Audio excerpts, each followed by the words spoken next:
तेग बहादुर परम वाहिगुरु परम कृपाला। श्री गुरु गोबिंद सिंह विसाला। तरों तरा पर पुन पुन सीसा वाहिगुरु पुन पुन सीसा। बंदों बार बार जगदीसा। एकंकारा सतगुरु तेह प्रसाद सच होए। वाहिगुरु जी की फतेह। बेगन विनाशन सोए। जिसमें है अमृत ज्ञान है मानक भगत वैराग। गुरु ग्रंथ साहिब उदद बंदों कर अनुराग। गुरु ग्रंथ साहिब उदद बंदों कर अनुराग। सतनाम श्री वाहिगुरु साहिब जी। चौपाई बैठियो चले प्रसंग अनेक। पुन श्री अर्जन गुण न बबेत। चिरंकाल को है एक पीर। सुनो गुरु जी वृद्ध शरीर। वाहिगुरु जी का खालसा वाहिगुरु जी की फतेह।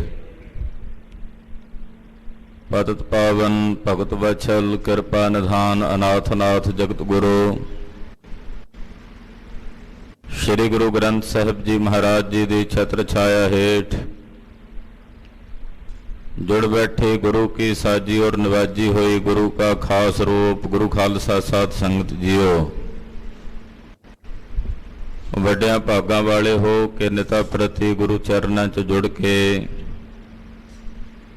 अपने जीवन का कुछ समा गुरु लेखे ला के आप जी सफला बनाउंदे हो। सतगुरां दी धुर की अकाली बाणी दे शब्द कीर्तन रागी ਸਿੰਘਾਂ ਦੀ रसना तो आप जी ने सरवण कीते हैं। हर कीर्तन सुना हर कीर्तन गावै तिस जन दुख निकट नहीं आवै। हरि कीर्तन दी महिमा अकाल पुरख जी दी बाणी दे कीर्तन दी महिमा सतगुरु जी ने दसी। ਜਿਹੜਾ कोई माई भाई हरि कीर्तन करदा जां सुनदा है ਉਹਦੇ ਨੇੜੇ ਅਵਿਦਿਆ ਦਾ ਗਿਆਨਤਾ ਦਾ ਜਨਮ ਮਰਨ ਦਾ ਦੁੱਖ ਨਹੀਂ ਪਹੁੰਚਦਾ। ਉਹ ਇਸ ਦੁੱਖ ਤੋਂ ਨਿਰਵਿਰਤ ਹੋ ਜਾਂਦਾ ਹੈ। ਚਾਹੇ ਕਥਾ ਹੋ ਰਹੀ ਹੈ ਵੀ ਹਰੀ ਕੀਰਤਨ ਹੈ। ਕੀਰਤਨ ਕੇਵਲ ਹਾਰਮੋਨੀਅਮ ਨਾਲ ਸਾਜ਼ਾਂ ਨਾਲ ਹੀ ਨਹੀਂ ਹੁੰਦਾ। जितनी बाणी आप जी पढ़ते हो सुनते हो कथा राही पाठ राही ये सब कीर्तन ही है परमेश्वर का। कीर्तन करदियां सुनदियां एक दिन ऐसी अवस्था बन जाती है भी जर्रा जर्रा परमेश्वर का कीर्तन करदा सुनाई दिंदा। जर्रे जर्रे चों परमेश्वर का कीर्तन सुनदा। जदों अवस्था बन जाती है ना कि जर्रा जर्रा कीर्तन करदा सुनाई दिंदा उदों गुरु नानक साहब जी का सोदर समझ आउंदा कि किवें पवन गा रही है उन्होंने अकाल पुरख नूं वाहिगुरू नूं परमेश्वर नूं किवें पानी गा रहा अग्नि गा रही है। ये फिर अवस्था बन जाती है। इतिहास की लड़ीवार कथा आप जी सरवण कर रहे हो। 6वें पातशाह गुरु हरगोबिंद साहब लाहौर की धरती ते दर्शन दे रहे। भाई जेठा जी ने बेनती की महाराज उही लाहौर की धरती है जिथे 5वें पातशाह नूं ਪਾਪੀ ਚੰਦੂ ਨੇ ਬੜੇ ਤਸੀਹੇ ਦਿੱਤੇ ਸੀ ਤੇ ਸੰਗਤ ਬੜੀ ਕ੍ਰਿਜਦੀ ਸੀ, ਉਦੋਂ ਦੁਖੀ ਹੁੰਦੀ ਸੀ, ਪਰ ਉਹਨਾਂ ਦੀ ਪੇਸ਼ ਨਹੀਂ ਸੀ ਜਾਂਦੀ। ਮਹਾਰਾਜ ਸਾਡਾ ਚਿੱਤ ਕਰਦਾ ਵੀ ਇਸੇ ਲਾਹੌਰ ਦੇ ਬਾਜ਼ਾਰਾਂ 'ਚ ਚੰਦੂ ਨੂੰ ਫੇਰੀਏ ਤੇ ਸੰਗਤ ਆਨੰਦਿਤ ਹੋਵੇ। ਇਹਨੂੰ ਇਸੇ ਲਾਹੌਰ ਦੇ ਬਾਜ਼ਾਰਾਂ 'ਚ ਫੇਰ ਕੇ ਦੁਕਾਨ ਦੁਕਾਨ ਤੇ ਟਕਾ ਟਕਾ ਮੰਗਾਈਏ। ਮਹਾਰਾਜ ਜੀ ਮੁਸਕਰਾਉਂਦਿਆਂ ਕਹਿੰਦੇ, ਭਾਈ ਜੇਠਾ ਜੀ, ਹੁਣ ਤੁਸੀਂ ਇਸ ਮਲੇਛ ਨੂੰ ਨਰਕ ਭੇਜਣਾ ਚਾਹੁੰਦੇ ਹੋ, ਲੈ ਜਾਓ। ਲਾਹੌਰ ਦੇ ਬਾਜ਼ਾਰਾਂ ਵਿੱਚ ਚੰਦੂ ਨੂੰ ਫੇਰਿਆ, ਕੱਲੀ ਕੱਲੀ ਦੁਕਾਨ ਤੇ ਟਕਾ ਟਕਾ ਮੰਗਾਉਂਦੇ। ਚਲਦਿਆਂ ਚਲਦਿਆਂ ਜਦੋਂ ਉਸ ਪੜਪੁੰਜੇ ਦੀ ਦੁਕਾਨ ਤੇ ਪਹੁੰਚੇ, ਪਠਿਆਰੇ ਦੀ ਦੁਕਾਨ ਤੇ ਪਹੁੰਚੇ, ਤਾਂ ਉਹਨੇ ਆਖਿਆ, ਪਰੇ ਲੈ ਜਾਓ ਉਹਨੂੰ, ਮਲੇਛ ਨੂੰ, ਗੁਰੂ ਘਰ ਦੇ ਦੋਖੀ ਨੂੰ, ਇਹਦੀ ਛਾਂ ਨਾ ਮੇਰੀ ਦੁਕਾਨ ਤੇ ਮੇਰੇ ਤੇ ਪਵੇ। ਜ਼ੋਰ ਨਾਲ ਵਗਾ ਕੇ ਕੜਛਾ ਮਾਰਿਆ, ਉਹੀ ਕੜਛਾ ਜਿਹਦੇ ਨਾਲ ਮਹਾਰਾਜ ਪੰਜਵੇਂ ਪਾਤਸ਼ਾਹ ਤੇ ਰੇਤ ਪਾਈ ਸੀ। ਉਹ ਇਹਦੇ ਪੇਟ ਵਿੱਚ ਵੱਜਾ, ਪੇਟ ਦੀਆਂ ਆਂਦਰਾਂ ਬਾਹਰ ਨਿਕਲੀਆਂ ਤੇ ਤੜਫ ਤੜਫ ਕੇ ਘੜੀ ਭਰ ਵਿੱਚ ਚੰਦੂ ਚਲਾਣੇ ਕਰ ਗਿਆ ਤੇ ਨਰਕ ਦਾ ਗਾਮੀ ਹੋ ਗਿਆ। ਸਾਰੀ ਸੰਗਤ ਨੇ, ਸਿੱਖਾਂ ਨੇ ਇਹਦੀ ਦਸ਼ਾ ਵੇਖ ਕੇ ਕਿਹਾ ਕਿ ਛੇਵੇਂ ਪਾਤਸ਼ਾਹ ਗੁਰੂ ਹਰਗੋਬਿੰਦ ਸਾਹਿਬ ਨੇ ਆਪਣਾ ਪ੍ਰਣ ਪੂਰਾ ਕੀਤਾ। ਗੁਰੂ ਘਰ ਦੇ ਇਸ ਦੋਖੀ ਨੂੰ ਇਹਦੀ ਮਿਲਦੀ ਸਜ਼ਾ ਹੁਣ ਮਿਲ ਗਈ ਆ, ਪਰ ਅੱਗੇ ਪਰਲੋਕ ਵਿੱਚ ਹੋਰ ਮਿਲਣੀ, ਇੱਥੇ ਬਸ ਨਹੀਂ ਹੋਈ। ਮਹਾਰਾਜ ਜੀ ਕੋਲ ਭਾਈ ਜੇਠਾ ਜੀ ਵਾਪਸ ਆਏ, ਆ ਕੇ ਸਤਿਗੁਰਾਂ ਨੂੰ ਦੱਸਿਆ। ਛੇਵੇਂ ਪਾਤਸ਼ਾਹ ਨੇ ਬਚਨ ਕੀਤਾ, ਭਾਈ ਜੇਠਾ ਜੀ, ਸਾਡੇ ਸਿਰ ਤੇ ਜਿਹੜਾ ਰਿਣ ਸੀ ਸਾਡੇ ਪਿਤਾ ਦੀ ਸ਼ਹੀਦੀ ਦਾ, ਇਸ ਮਲੇਛ ਦੇ ਮਰਨ ਤੋਂ ਬਾਅਦ ਉਹ ਸਾਡਾ ਰਿਣ ਉਤਰ ਗਿਆ।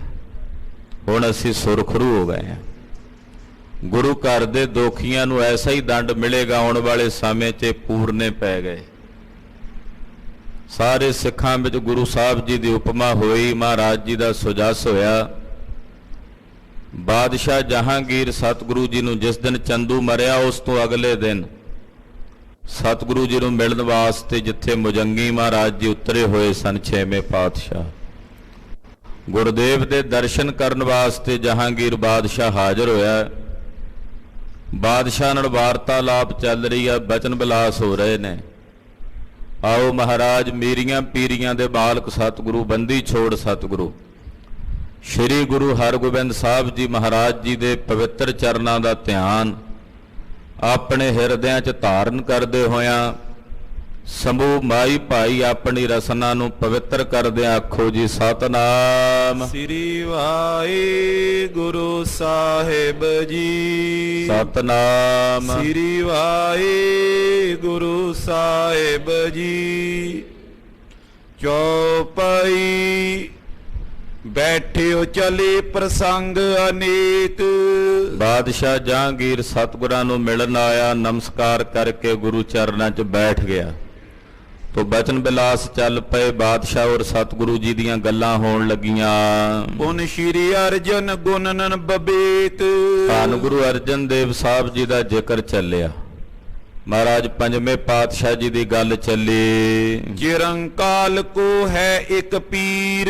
ਬਾਦਸ਼ਾਹ ਬੋਲਿਆ, ਜਦੋਂ ਮਹਾਰਾਜ ਗੁਰੂ ਅਰਜਨ ਸਾਹਿਬ ਦੇ ਬਾਬਤ ਗੱਲ ਚੱਲੀ ਤੇ ਜਹਾਂਗੀਰ ਬੋਲਿਆ, ਕਹਿਣ ਲੱਗਾ, ਜੀ ਸਾਡੇ ਇਸਲਾਮ ਧਰਮ ਵਿੱਚ ਇੱਕ ਬਹੁਤ ਲੰਮੀ ਉਮਰ ਦੇ ਮਹਾਂਪੁਰਖ ਨੇ, ਜਿਨ੍ਹਾਂ ਦੀ ਬਹੁਤ ਬਿਰਧ ਆਯੂ ਹੋ ਚੁੱਕੀ ਹੈ। ਸੁਨੋ ਗੁਰੂ ਜੀ ਬ੍ਰਿਧ ਸਰੀਰ। ਐ ਗੁਰਦੇਵ ਜੀ, ਗੁਰੂ ਜੀ, ਉਸ ਪੀਰ ਜੀ ਦੀ ਉਮਰ ਬਹੁਤ ਬਿਰਧ ਹੋ ਗਈ ਹੈ, ਬਹੁਤ ਸਰੀਰ ਬਜ਼ੁਰਗ ਹੋ ਗਿਆ ਉਹਨਾਂ ਦਾ, ਔਰ ਉਹਨਾਂ ਦਾ ਨਾਮ ਸਾਈਂ ਮੀਆਂ ਮੀਰ ਜੀ ਹੈ। ਤਿਸਨੇ ਸਕਲ ਬਾਤ ਸਮਝਾਈ। ਸਾਈਂ ਮੀਆਂ ਮੀਰ ਜੀ ਮੈਨੂੰ ਦਿੱਲੀ ਆ ਕੇ ਮਿਲੇ ਸਨ ਤੇ ਮੇਰੇ ਨਾਲ ਮਿਲ ਕੇ ਗੱਲਬਾਤ ਕਰਕੇ ਉਹਨਾਂ ਨੇ ਮੈਨੂੰ ਸਾਰਾ ਪ੍ਰਸੰਗ ਦੱਸਿਆ ਸੀ। ਧੰਨ ਗੁਰੂ ਅਰਜਨ ਦੇਵ ਸਾਹਿਬ ਪੰਜਵੇਂ ਪਾਤਸ਼ਾਹ ਜੀ ਮਹਾਰਾਜ ਜੀ ਦੀ ਵਡਿਆਈ ਕਥਨ ਕਰਕੇ ਸਰਵਣ ਕਰਾਈ ਸੀ। ਸ਼੍ਰੀ ਅਰਜਨ ਕੀ ਜਿਤਕ ਬੜਾਈ। ਕਿਉਂਕਿ ਸਾਈਂ ਮੀਆਂ ਮੀਰ ਜੀ ਗੁਰੂ ਅਰਜਨ ਦੇਵ ਸਾਹਿਬ ਜੀ ਦੇ ਸੇਵਕ ਸਨ। ਮਹਾਰਾਜ ਪੰਜਵੇਂ ਪਾਤਸ਼ਾਹ ਜੀ ਦੇ ਨਾਲ ਉਹਨਾਂ ਦਾ ਬਹੁਤ ਭਾਰੀ ਸਨੇਹ ਸੀ।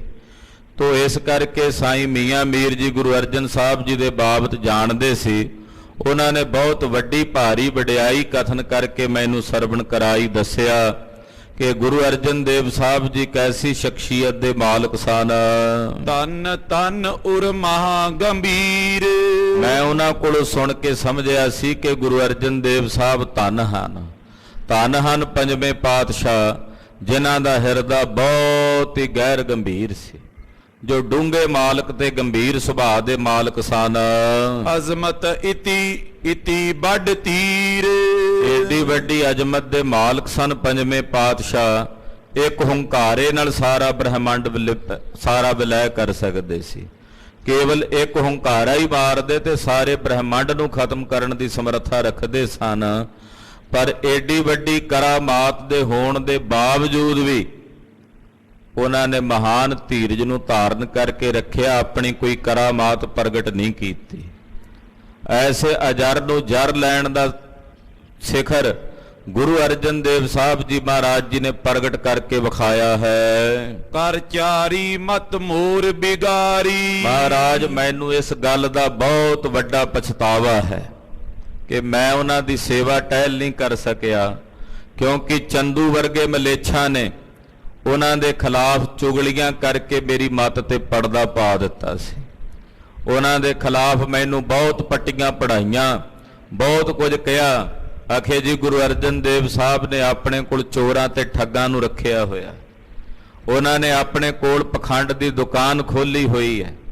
ਬਕਾਇਦਾ ਇਹ ਗੱਲਾਂ ਜਹਾਂਗੀਰ ਬਾਦਸ਼ਾਹ ਨੇ ਆਪਣੀ ਜੀਵਨੀ ਵਿੱਚ ਵੀ ਲਿਖੀਆਂ ਹੋਈਆਂ, ਜਿਹਨੂੰ ਤੁਝ ਕੇ ਜਹਾਂਗੀਰੀ ਕਹਿੰਦੇ ਹਨ।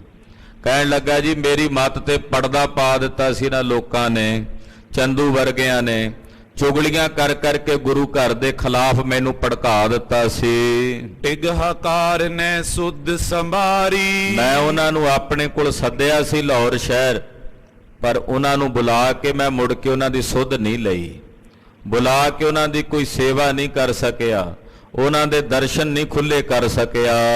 ਤਿਨ ਕੋ ਰੂਪ ਆਪ ਕੋ ਜਾਨਾ। ਮਹਾਰਾਜ ਉਸੇ ਪੰਜਵੇਂ ਪਾਤਸ਼ਾਹ ਗੁਰੂ ਅਰਜਨ ਦੇਵ ਸਾਹਿਬ ਦਾ ਰੂਪ ਮੈਂ ਇਸ ਵੇਲੇ ਤੁਹਾਨੂੰ ਜਾਣਦਾ ਹਾਂ ਕਿ ਉਹਨਾਂ ਵਿੱਚ ਔਰ ਤੁਹਾਡੇ 'ਚ ਕੋਈ ਭੇਦ ਨਹੀਂ, ਕੋਈ ਫਰਕ ਨਹੀਂ। ਹੇ ਗੁਰੂ ਹਰਗੋਬਿੰਦ ਸਾਹਿਬ, ਤੁਸੀਂ ਗੁਰੂ ਅਰਜਨ ਦੇਵ ਸਾਹਿਬ ਦਾ ਹੀ ਰੂਪ ਹੋ, ਉਹਨਾਂ ਵਿੱਚ ਹੀ ਇੱਕ ਮਿਕ ਹੋ। ਤੁਹਾਡੇ ਵਿੱਚ ਔਰ ਉਹਨਾਂ ਵਿੱਚ ਮੈਂ ਰੰਚਕ ਭਰ ਵੀ ਭੇਦ ਨਹੀਂ ਜਾਣਿਆ। ਅਕਲ ਦੋਸ਼ ਬਖਸ਼ਾਵਨ ਠਾਨਾ।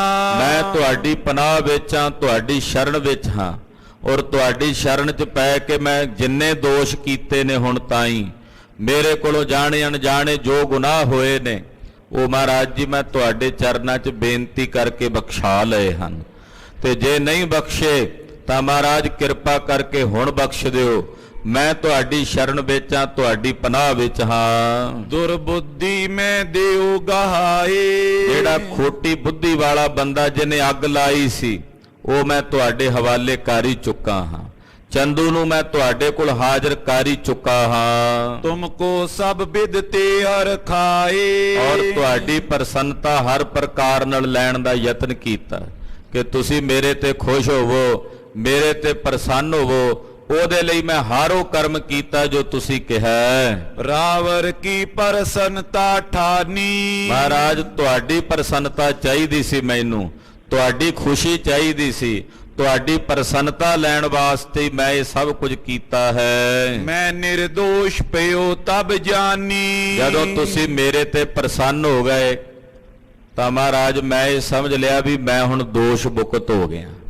ਮੇਰੇ ਤੋਂ ਇਹ ਜਿਹੜਾ ਪਾਪ, ਮੇਰੇ ਤੇ ਜਿਹੜਾ ਇਹ ਕਲੰਕ ਲੱਗਾ ਸੀ, ਇਹ ਕਲੰਕ ਤੋਂ ਮੈਂ ਰਹਿਤ ਹੋ ਗਿਆ ਹਾਂ। ਸਤਿਗੁਰ ਕਿਉ ਕਰਤ ਜਸ ਜੋਏ। ਮਹਾਰਾਜ ਛੇਵੇਂ ਪਾਤਸ਼ਾਹ ਜੀ ਬੋਲੇ, ਜਹਾਂਗੀਰ ਜਿਹੋ ਜਿਹਾ ਕੋਈ ਕਰਮ ਕਰਦਾ ਹੈ, ਜੈਸਾ ਕੋਈ ਬੀਜ ਬੀਜਦਾ ਹੈ, ਤਸ ਤਿਸ ਕੋ ਫਲ ਪ੍ਰਾਪਤ ਹੋਏ। ਉਹਨੂੰ ਆਪਣੇ ਕੀਤੇ ਕਰਮ ਦਾ ਫਲ ਵੈਸਾ ਹੀ ਪ੍ਰਾਪਤ ਹੁੰਦਾ। ਜਿਹੜਾ ਜੈਸਾ ਬੀਜ ਬੀਜੇਗਾ ਉਹਨੂੰ ਵੈਸਾ ਹੀ ਫਲ ਕੱਟਣਾ ਪਵੇਗਾ। ਜੈਸਾ ਬੀਜਾ ਸੋ ਲੁਣਾ, ਕਰਮਾ ਸੰਧੜਾ ਖੇਤ। ਮਹਾਰਾਜ ਜੀ ਕਹਿੰਦੇ ਜਿਹੋ ਜਿਹਾ ਬੀਜ ਬੀਜੇਗਾ ਸੱਜਣਾ, ਉਹੋ ਜਿਹਾ ਫਲ ਤੈਨੂੰ ਕੱਟਣਾ ਹੀ ਪੈਣਾ, ਹਾਸਲ ਪ੍ਰਾਪਤ ਕਰਨਾ ਹੀ ਪੈਣਾ, ਕਿਉਂਕਿ ਇਹ ਸਰੀਰ ਕਰਮਾ ਸੰਧੜਾ ਖੇਤ ਹੈ। ਤੋ ਬਾਦਸ਼ਾਹ ਜਿਹੜਾ ਜਿਹੋ ਜਿਹਾ ਕਰਮ ਕਰਦਾ ਹੈ, ਪਰਮੇਸ਼ਰ ਉਹਨੂੰ ਵੈਸੇ ਹੀ ਕਰਮ ਦਾ ਫਲ ਭੁਗਤਾਉਂਦਾ ਹੈ। ਤੁਮਨੇ ਕੁਛ ਗੁਰ ਦਰੋ ਨ ਧਰਿਓ। ਜੇ ਤੇਰਾ ਹਿਰਦਾ ਸਾਫ਼ ਹੈ, ਜੇ ਤੂੰ ਆਪਣੇ ਹਿਰਦੇ 'ਚ ਗੁਰੂ ਘਰ ਪ੍ਰਤੀ ਹੁਣ ਕੋਈ ਦਰੋਹ ਜਾਂ ਵੈਰ ਦੀ ਬਿਰਤੀ ਨਹੀਂ ਰੱਖੀ, ਕਏ ਦੁਸ਼ਟ ਕੇ ਜੋ ਕੁਛ ਕਰਿਓ। ਜੋ ਕੁਝ ਕੀਤਾ ਤੂੰ ਚੰਦੂ ਦੇ ਕਹਿਣ ਤੇ ਕੀਤਾ, ਇਹਨਾਂ ਦੁਸ਼ਟਾਂ ਦੇ ਕਹਿਣ ਤੇ ਕੀਤਾ ਹੈ। ਪਛਤਾਪ ਕਿਓ ਪਛਤਾਤ। ਤੇ ਤੂੰ ਹੁਣ ਉਸ ਗੱਲ ਦਾ ਪਛਤਾਤਾਪ ਕਰ ਰਿਹਾ, ਪਛਤਾਵਾ ਕਰ ਰਿਹਾ ਵੀ ਮੇਰੇ ਕੋਲੋਂ ਗਲਤੀ ਹੋਈ ਹੈ, ਮੈਂ ਚੰਦੂ ਵਰਗੇ ਮਲੇਛਾਂ ਦੇ ਆਖੇ ਲੱਗ ਕੇ ਗੁਰੂ ਸਾਹਿਬ ਜੀ ਦਾ ਨਿਰਾਦਰ ਕੀਤਾ। ਜੇ ਤੈਨੂੰ ਹੁਣ ਇਸ ਗੱਲ ਦਾ ਪਛਤਾਵਾ ਹੈ, ਪਛਤਾਤਾਪ ਹੈ, ਜਾਂ ਤੇ ਗੁਰ ਬਖਸ਼ਿਓ ਸਭ ਭਾਂਤ। ਇਸੇ ਪਛਤਾਤਾਪ ਕਰਕੇ ਤੂੰ ਬਖਸ਼ਿਆ ਜਾਏਗਾ। ਕਿਉਂਕਿ ਗੁਨਾਹ ਕਰਨ ਤੋਂ ਬਾਅਦ ਅਗਰ ਬੰਦਾ ਇਸ ਗੱਲ ਦਾ ਪਛਤਾਵਾ ਕਰ ਲਵੇ ਤੇ ਪਛਤਾਤਾਪ ਦੀ ਅਗਨੀ ਇਹੋ ਜੀ ਬਲਵਾਨ ਹੁੰਦੀ ਹੈ ਕਿ ਉਹ ਕੀਤੇ ਹੋਏ ਜਿੰਨੇ ਗੁਨਾਹ ਨੇ, ਪਾਪ ਨੇ, ਉਸ ਪਛਤਾਵੇ ਦੀ ਅੱਗ ਦੇ ਵਿੱਚ, ਪਛਤਾਤਾਪ ਦੀ ਅੱਗ ਵਿੱਚ ਸੜ ਕੇ ਸਵਾਹ ਹੋ ਜਾਂਦੇ ਹਨ। ਬਾਦਸ਼ਾਹ, ਜੇ ਤੇਰੇ ਮਨ 'ਚ ਇਸ ਗੱਲ ਦਾ ਪਛਤਾਵਾ ਹੈ, ਤੂੰ ਇਸ ਗੱਲ ਦਾ ਪਛਤਾਤਾਪ ਕਰਦਾ ਹੈ, ਤੇ ਤੂੰ ਸੁਰਖਰੂ ਹੋ ਜਾ, ਤੇਰਾ ਇਹ ਗੁਨਾਹ ਬਖਸ਼ਿਆ ਜਾਏਗਾ। ਪ੍ਰਾਨ ਹਾਨ ਤਨ ਪਾ ਖਲ ਕਾਲੀ। ਤੇ ਨਾਲੇ ਬਾਦਸ਼ਾਹ ਚੰਦੂ ਦਾ ਕੱਲ ਪ੍ਰਾਣ ਹਾਨ ਹੋ ਗਏ ਨੇ, ਚੰਦੂ ਕਾਲਵਸ ਹੋ ਗਿਆ, ਜਮਦੂਤਾਂ ਨੇ ਘੇਰ ਕੇ ਉਹਨੂੰ ਲੈ ਲਿਆ ਨਾਲ। ਸਿੱਖਨ ਦੀਨ ਸਜਾਏ ਬਿਸਾਲੀ। ਸਾਡਿਆਂ ਸਿੱਖਾਂ ਨੇ ਉਹਨੂੰ ਬਹੁਤ ਸਜ਼ਾ ਦਿੱਤੀ ਹੈ। ਜਿਹੋ ਜੀ ਕਰਤੂਤ ਉਹਨੇ ਕੀਤੀ ਸੀ, ਉਹਦੀ ਕਰਤੂਤ ਮੂਜਬ ਉਹਨੂੰ ਬਹੁਤ ਭਿਆਨਕ ਦੰਡ ਮਿਲਿਆ ਹੈ। ਸੁਨਤ ਸ਼ਾਹ ਕੈ ਆਛੋ ਪਇਓ। ਸੁਣ ਕੇ ਬਾਦਸ਼ਾਹ ਬੋਲਿਆ, ਕਹਿੰਦਾ ਜੀ ਇਹ ਤਾਂ ਚੰਗਾ ਹੀ ਹੋਇਆ, ਜੋ ਮਲੇਛ ਮਰ ਗਿਆ, ਨਰਕਗਾਮੀ ਹੋ ਗਿਆ, ਦੋਜਕਾਂ ਨੂੰ ਚਲਾ ਗਿਆ, ਤਾਂ ਇਹ ਬਹੁਤ ਭਲਾ ਹੋਇਆ। ਗੁਰ ਪਲਟਾ ਦੇ ਕਰ ਮਰ ਗਇਓ। ਕਿ ਉਹ ਪਲਟਾ ਦੇ ਕੇ ਆਪਣਾ ਮਰ ਗਿਆ ਹੈ। ਆਪ ਜੀ ਨੇ ਆਪਣਾ ਬਦਲਾ ਲੈ ਲਿਆ, ਜਿਹੜਾ ਬਚਨ ਕੀਤਾ ਸੀ, ਆਪ ਜੀ ਨੇ ਪ੍ਰਤੱਗਿਆ ਕੀਤੀ ਸੀ, ਉਹ ਪ੍ਰਤੱਗਿਆ ਆਪ ਜੀ ਨੇ ਆਪਣੀ ਪੂਰੀ ਕਰ ਲਈ ਹੈ। ਇਤਿਆਦਿਕ ਕਹਿ ਗੁਰੂ ਪ੍ਰਸੰਗ। ਇਹ ਬਚਨ ਬਿਲਾਸ ਜਹਾਂਗੀਰ ਬਾਦਸ਼ਾਹ ਦੇ ਨਾਲ ਸਤਿਗੁਰਾਂ ਦੇ ਹੋਏ। ਕੁਝ ਗੱਲਾਂ ਬਾਦਸ਼ਾਹ ਨੇ ਕਹੀਆਂ, ਕੁਝ ਸਤਿਗੁਰੂ ਜੀ ਨੇ ਕਹੀਆਂ ਹਨ। ਸੁਨ ਕਰ ਹਜ਼ਰਤ ਹਰਖਤ ਅੰਗ। ਸੁਣ ਕੇ ਬਾਦਸ਼ਾਹ ਬੜਾ ਖੁਸ਼ ਹੈ, ਪ੍ਰਸੰਨ ਹੈ ਕਿ ਸਤਿਗੁਰੂ ਜੀ ਦੀ ਮੇਰੇ ਤੇ ਪ੍ਰਸੰਨਤਾ ਹੈ, ਗੁਰੂ ਪਾਤਸ਼ਾਹ ਜੀ ਮੇਰੇ ਤੇ ਰੀਝੇ ਹੋਏ ਹਨ। ਕਿਤਕ ਸਮੇਂ ਬੈਠਿਓ ਪੁੰਨ ਗਇਓ। ਕੁਝ ਸਮਾਂ ਜਹਾਂਗੀਰ ਸਤਿਗੁਰਾਂ ਕੋਲ ਬੈਠਾ ਰਿਹਾ, ਗੁਰੂ ਕੇ ਸਿੱਖਾਂ ਦੇ ਬਚਨ ਬਿਲਾਸ ਚੱਲਦੇ ਰਹੇ, ਸੰਗਤ ਆ ਰਹੀ ਹੈ, ਜਾ ਰਹੀ ਹੈ। ਤੋ ਬਾਦਸ਼ਾਹ ਕੁਝ ਸਮੇਂ ਲਈ ਗੁਰੂ ਦਰਬਾਰ ਵਿੱਚ ਬੈਠਾ ਰਿਹਾ। ਕੁਝ ਸਮੇਂ ਤੋਂ ਬਾਅਦ ਗੁਰੂ ਪਾਤਸ਼ਾਹ ਕੋਲੋਂ ਵਿਦਾ ਲੈ ਕੇ ਚਲਾ ਗਿਆ। ਅਧਿਕ ਭਾਉ ਗੁਰ ਕੋ ਉਰ ਪਇਓ। ਬਾਦਸ਼ਾਹ ਦੇ ਮਨ 'ਚ ਗੁਰੂ ਸਾਹਿਬ ਜੀ ਪ੍ਰਤੀ ਇਸ ਵੇਲੇ ਪੂਰਨ ਭਾਵ ਹੈ, ਪੂਰਨ ਭਾਵਨਾ ਨਾਲ, ਆਸਥਾ ਦੇ ਨਾਲ ਬਾਦਸ਼ਾਹ ਦਾ ਹਿਰਦਾ ਭਰਿਆ ਹੋਇਆ ਹੈ। ਸ਼੍ਰੀ ਹਰਗੋਬਿੰਦ ਰਹੇ ਲਾਹੌਰ। ਧੰਨ ਗੁਰੂ ਹਰਗੋਬਿੰਦ ਸਾਹਿਬ ਜੀ ਮਹਾਰਾਜ ਜੀ ਇਸੇ ਤਰ੍ਹਾਂ ਲਾਹੌਰ ਹੀ ਰਹੇ, ਲਾਹੌਰ ਸ਼ਹਿਰ ਵਿੱਚ ਹੀ ਸਤਿਗੁਰੂ ਜੀ ਨੇ ਨਿਵਾਸ ਰੱਖਿਆ। ਕਿਤਕ ਕਾਲ ਬੀਤਿਓ ਪੁਨਿਓਰ। ਇਸੇ ਤਰ੍ਹਾਂ ਕੁਝ ਦਿਨ ਹੋਰ ਬੀਤ ਗਏ। ਕਦੇ ਬਾਦਸ਼ਾਹ ਨਾਲ ਰਲ ਕੇ ਸਤਿਗੁਰੂ ਸ਼ਿਕਾਰ ਤੇ ਚੜ੍ਹਦੇ ਨੇ, ਕਦੇ ਬਾਦਸ਼ਾਹ ਸਾਹਿਬਾਂ ਨੂੰ ਮਿਲਣ ਆਉਂਦਾ, ਕਦੇ ਪਾਤਸ਼ਾਹ ਉਹਦੇ ਮਹਿਲ 'ਚ ਚਲੇ ਜਾਂਦੇ। ਮਹਾਰਾਜ ਜੀ ਗੁਰੂ ਅਸਥਾਨਾਂ ਦੀ ਜਿਹੜੀ ਸੇਵਾ ਹੈ, ਚੂਨਾ ਮੰਡੀ ਲਾਹੌਰ 'ਚ ਗੁਰੂ ਰਾਮਦਾਸ ਸਾਹਿਬ ਦੇ ਦਰਬਾਰ ਦੀ ਸੇਵਾ ਕਰਾ ਰਹੇ ਨੇ, ਪੰਜਵੇਂ ਪਾਤਸ਼ਾਹ ਦੇ ਸ਼ਹੀਦੀ ਅਸਥਾਨ ਦੀ ਸੇਵਾ ਕਰਵਾ ਰਹੇ, ਦਰਬਾਰ ਬਣਵਾ ਰਹੇ ਨੇ। ਉੱਥੇ ਜਿੰਨੇ ਦਿਨ ਰਹੇ ਮਹਾਰਾਜ ਸੱਚੇ ਪਾਤਸ਼ਾਹ ਜੀ ਨੇ ਇਸੇ ਤਰ੍ਹਾਂ ਪਰਉਪਕਾਰ ਕੀਤਾ। ਇਹ ਬਿਰਤੰਤ ਸਭ ਮੈਂ ਵਿਦਤਾਇਓ। ਚੰਦੂ ਦੀ ਮੌਤ ਦਾ ਜਿਹੜਾ ਪ੍ਰਸੰਗ ਸੀ, ਇਹ ਸਾਰਿਆਂ 'ਚ ਪ੍ਰਗਟ ਹੋ ਗਿਆ। ਇਹ ਵੀ ਗੱਲ ਸਾਰੇ ਪਾਸੇ ਪ੍ਰਗਟ ਹੋ ਗਈ ਕਿ ਜਹਾਂਗੀਰ ਬਾਦਸ਼ਾਹ ਗੁਰੂ ਹਰਗੋਬਿੰਦ ਸਾਹਿਬ ਜੀ ਤੇ ਬਹੁਤ ਸ਼ਰਧਾ ਰੱਖਦਾ ਹੈ। ਜਹਾਂਗੀਰ ਬਾਦਸ਼ਾਹ ਦੇ ਮਨ 'ਚ ਗੁਰੂ ਘਰ ਪ੍ਰਤੀ ਬਹੁਤ ਭਾਵਨਾ ਬਣ ਗਈ ਹੈ।